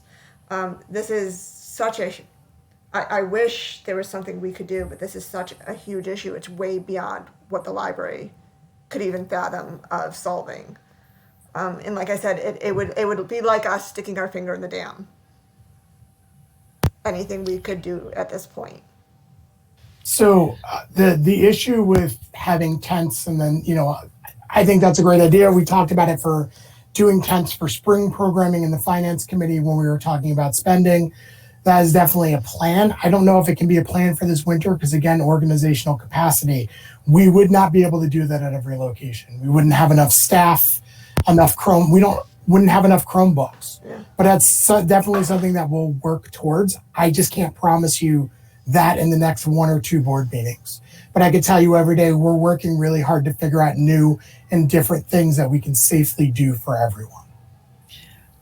There might be a silver lining with all of this. I was Debbie Downer before, and I'm going to give hope this time. There is money coming into the New York State through IMLS, and it all depends upon how the systems are going to allow the funding to be divided up. The awards will be, I think, maybe 50,000 to 150,000, depending upon the size of the system. I think this is a very worthwhile project, and perhaps we will be able to increase our capacity as this money becomes available. And I think we're going to see more guidelines as the month progresses. Sarah, that was really vague. I don't really know what you said. So there's money that's coming from the feds to the systems, and it might be 50 to 100,000. Yeah, there's, I think, $1.4 million that have been allocated to New York State libraries.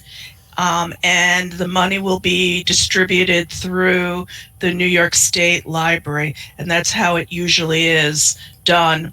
And the money is going to be divided among all of the public library systems in the state, depending upon size, because the state has a formula for everything.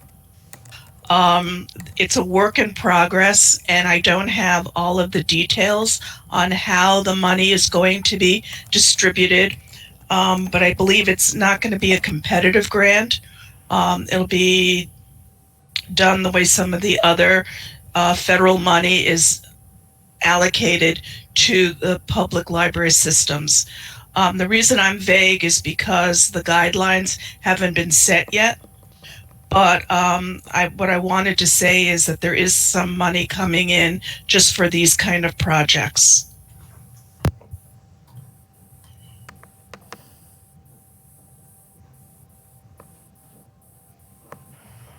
Thank you for sharing that.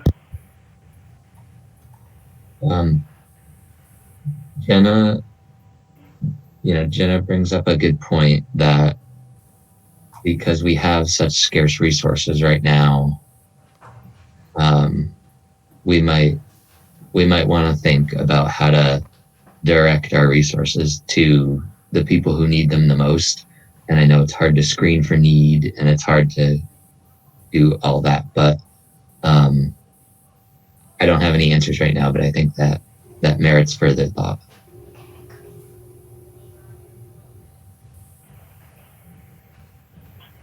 It'll probably be tomorrow, okay? At this point, because it's almost 8 o'clock. Can I ask if I could do it by myself real quick? Can you I'm just continuing a pause here in case anybody thinks of anything else they want to say or ask.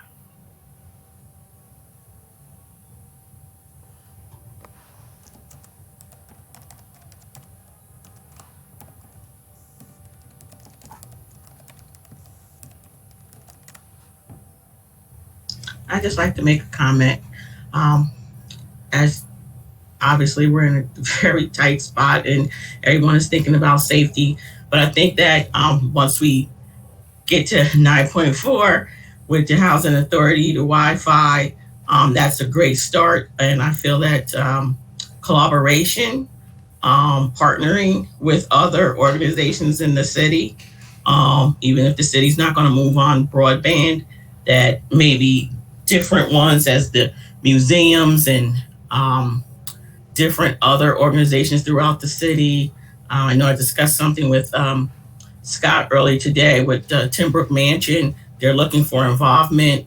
They want to get involved with community involvement. They want their community to be involved and take advantage of what they have to offer. So I would just say that as moving forward, collaboration with other organizations, when the monies are getting scarce, everything is tightening up, that would probably be the best avenue to take to try to get as many people, a little bit goes a long way, and everybody's trying to vie for the same resources. But if we pull together throughout the city, maybe that may be an option.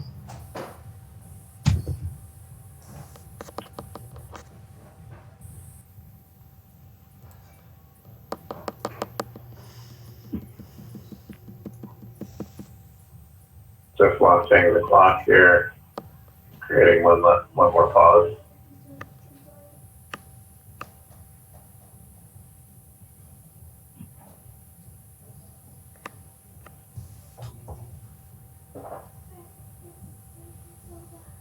Maggie, can we just wait until tomorrow, please?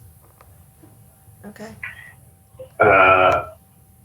I just want to thank everyone for the rich discussion and for Scott and the administration for putting this report together. It's and everybody's thought and questioning, I think, is very useful to the organization. I was told by President Emeritus, current Secretary Karen Strong, that we're not voting on the minimum cost, COSD. So this is an update, right? Is that everybody's understanding? Okay. If there are no further comments or questions at this time, we'll move to the next item. So we're going to do 10 more seconds.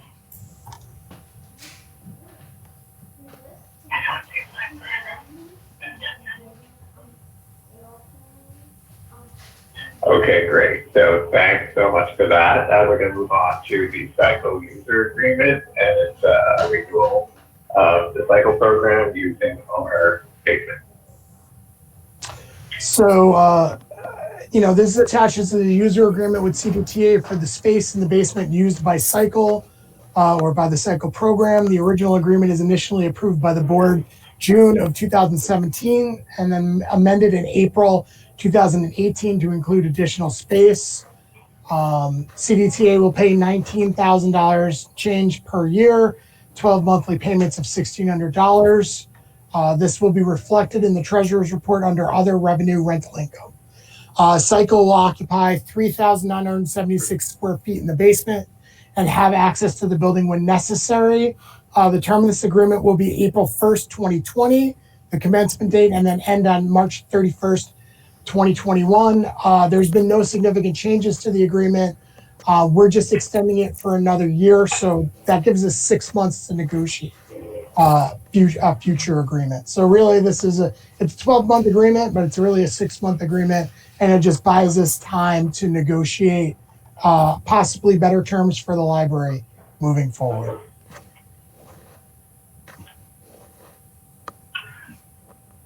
So is this an update, or are we voting to accept this? This needs to be voted. I was not even sure of that. Thank you. All right. Are we going to do a board doc vote or a voice vote? First we have to get the motion on the floor, right?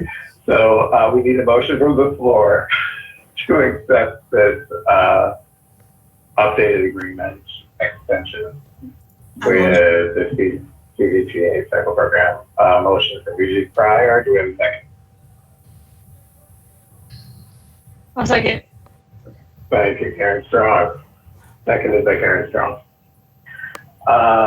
And I need to know from Rebecca, are we doing this by voice or are we doing this by board docs?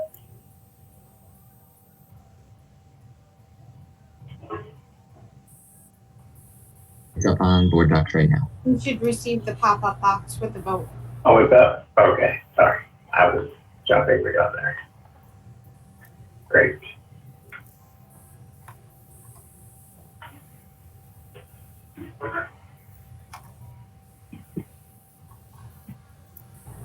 Arlene, could you please state your vote? Aye.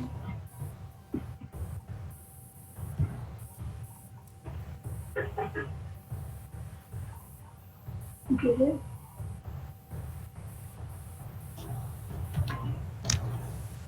Yes.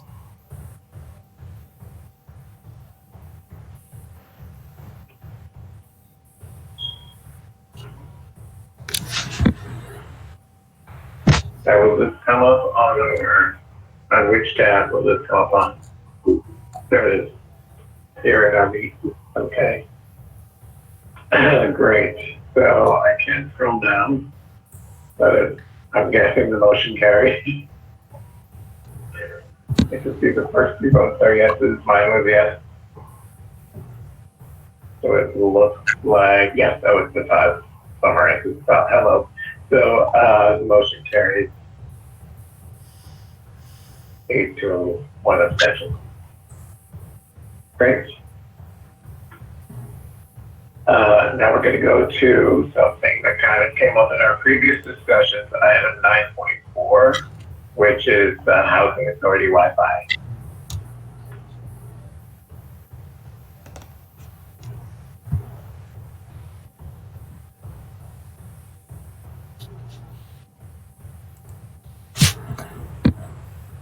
Do you want me to speak of this, Scott? Yes, please. Okay. So the Albany Housing Authority has reached out to us because they were in receipt of grant money to help with obviously issues arising from the COVID pandemic. So they reached out to us and said, hey, you guys have been doing the Wi-Fi in the parks. We'd like to expand it to 4 of our locations throughout the city. The initial idea is to put them in their courtyard areas. That way they would be expanding to the outside So more than just their residents could access it, but some members of the public who visit around the area could use it as well. But they have essentially, their board voted on it and approved the project, so the money is all there ready to go. This is just a agreement with them because as we did the park Wi-Fi, we realized we didn't have a real official agreement with the city and ran into problems for that. So we learned from our mistakes, and so now we have the you'll see that the request, which is what you'll see the memorandum is headed to, is the June 3rd request that we made to them, which was approved by their board. So the second document you see is the actual agreement with Albany Housing Authority and the Albany Public Library that we will purchase the equipment. We will, along with them, they will post the equipment. We'll be able to monitor it and have access to it should it need any maintenance. They'll pay for the electricity, and through the grant, the funding for the service will be paid for as well. This is a pilot program. This is 6 months. We're going to see how well it gets used in the next 6 months when we do realize that we are running into the winter.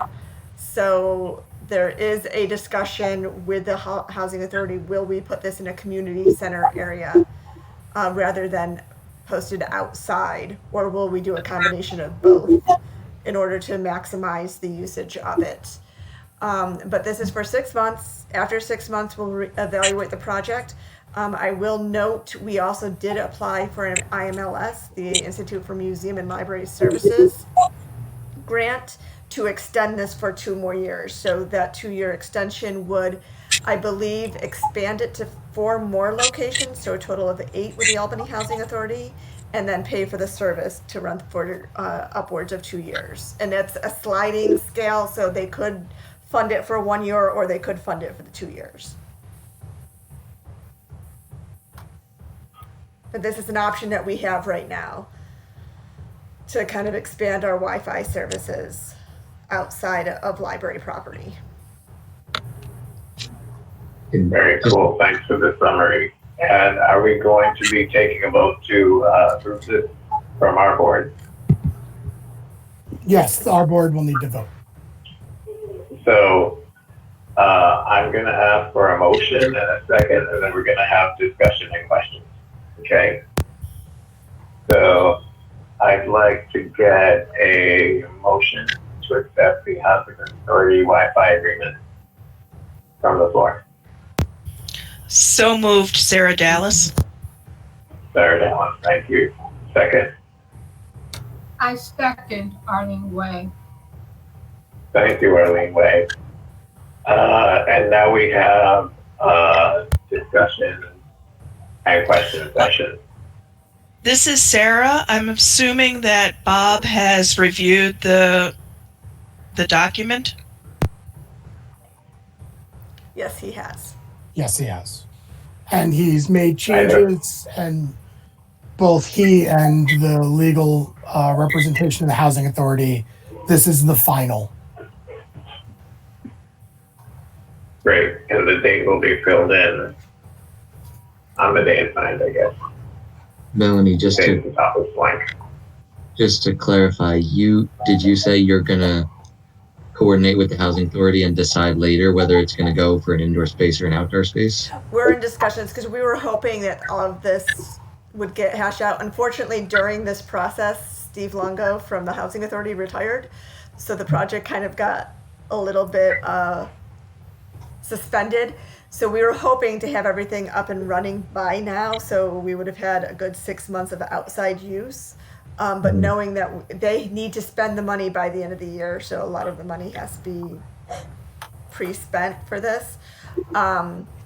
So there's going to be discussion whether they have to spend the money so they can provide us with a check, and then we could, since there's no term limit on when we need to spend the money, would we install these outside and start the project in the spring is a consideration, or do we want to get it up and running now? So that's why we would go back and forth and see what the best route would be to place them inside or outside, or a combination of both, like we said. Mhm. Well, I'll just throw my 2 cents. Obviously, you both need to figure out what's going to be best for the sites and the organizations. But given the situation that so many school children are in, having to learn from home, the sooner we can get that in, to serve more kids, the better. Mm-hmm.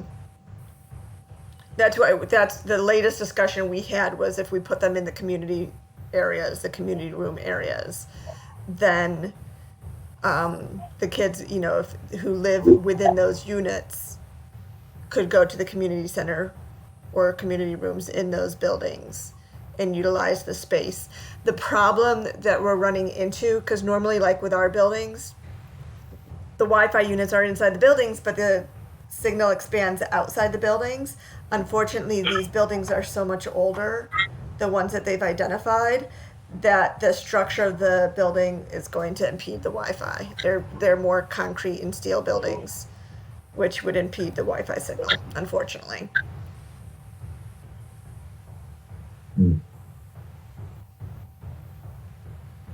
So I'm just watching to make sure I do a long enough pause in case we have more questions. I'm trying to be transparent about it.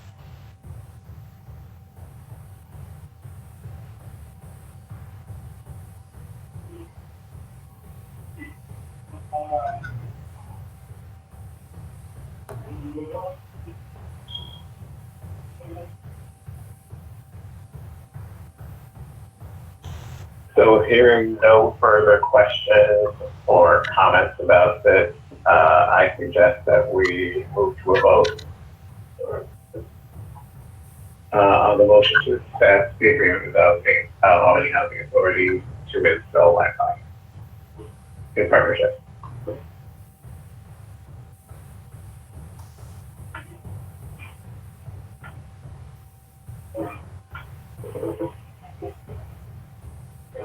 Does anyone need to do a voice vote? May I do? I vote yes. Please. Wonderful. Thank you.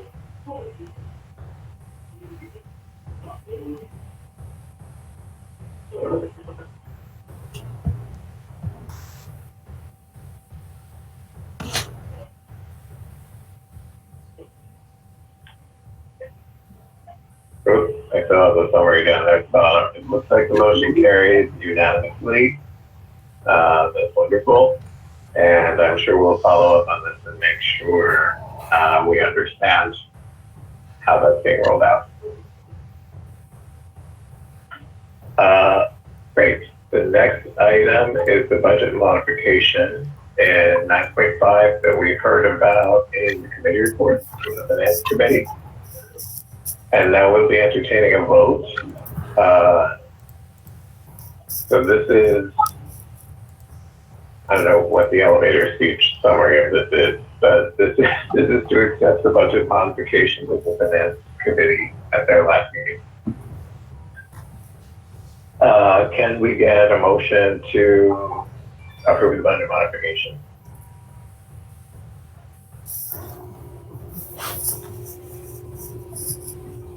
You only need a second, Matthew.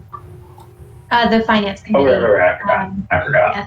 I'm supposed to know that. Yes, Finance Committee has already moved it. Thank you, Finance Committee Chair. And so we'll need a second. Thank you. Please state the name of who it was for the second. I didn't hear anything yet. I'll second if no one has. Was that Tom? Tom Yeah, second. that's Tom. Okay, great. Oh, Tom, All right, but you're on finance? This is right. Sarah Can't go for Dallas. finance. This is Sarah Dallas. I second it. We got one from outside finance. Thanks, folks. Thanks, Sarah. Thanks, sorry. Sarah D. Before we move to a vote, are there any further questions about this motion and this budget? I just, can I make a comment? Sorry. I just need to make a comment real quick. Just for the voting purposes, I will reflect it correctly in the minutes. I did have to put Matthew Finn as the first, but I will indicate on the minutes that it was the Finance Committee that did the first, and the second was by Sarah Dallas. It's just needed in order to open the online voting. Oh, great. Yeah. That was weird seeing my name in there. Okay, thank you. 5 more seconds. Okay, hearing no further questions or comments, we will be entertaining the vote to accept the budget law from the Finance Committee.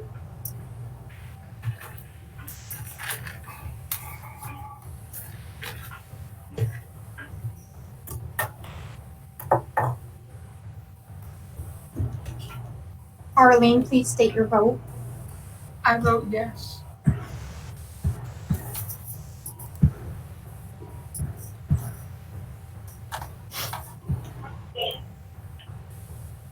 And the motion carries unanimously. Wonderful.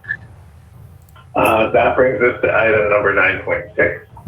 I do suggest that since we're running this meeting, we're running a little bit on the long side,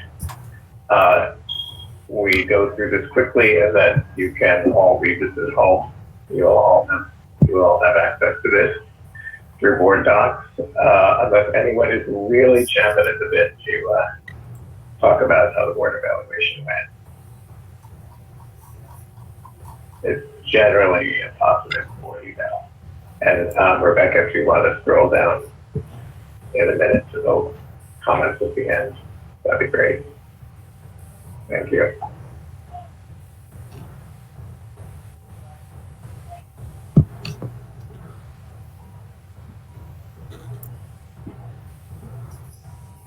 I'll be waiting another 5 seconds for anyone to chime in if they want to.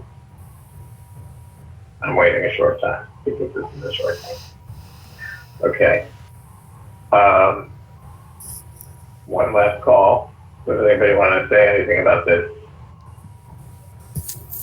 Okay, great. Thank you. And thank you for doing the evaluation and taking it seriously. I really appreciate it. Thank you. I know that Karen had done the Google Docs version, which we continue to use. It's very helpful. We'll be doing that in the next couple of months. Moving down the agenda items, we go to 10 and 10.1 is public comment. Did we receive any public comment? No public comment. Okay, I think everybody's watching the school board meeting, most likely. I'll be dialing in right after. Since we have no public comment and we have no need to move to an executive session, unless I'm not aware of something, but I don't think we do. It's time now to get a motion from the board to adjourn the meeting. So moved, Sarah Dallas. Sarah Dallas, second. A second. Brigitte Pryor, second. Any discussion? So we will entertain the vote. Any voice votes? Arlene, please state your vote. Yes.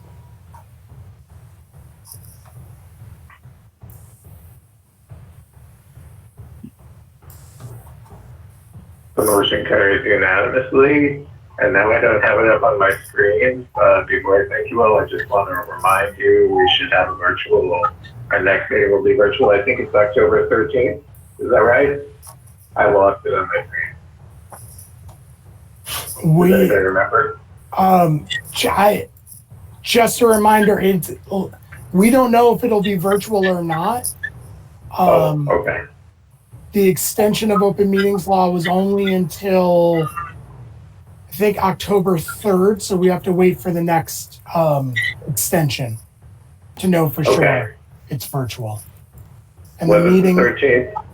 The meeting is on the 13th. Great. I remember today. Okay. That's good. Good stuff. Do we have a plan in place if it's not virtual? We talked about it, I think, a few months ago. So just We'll if have you could to share that with trustees in advance. Yeah, well, without a doubt. Okay. And I'm hoping there's going to be some kind of blended thing because I kind of like this, but that's just maybe just me. Anyway, thank you everybody for all your time, consideration, discussion. Thank you, HCL, admin, and staff for helping us really running this meeting. And I wish you all a great month, and I'll try to pop into the committee meeting as well.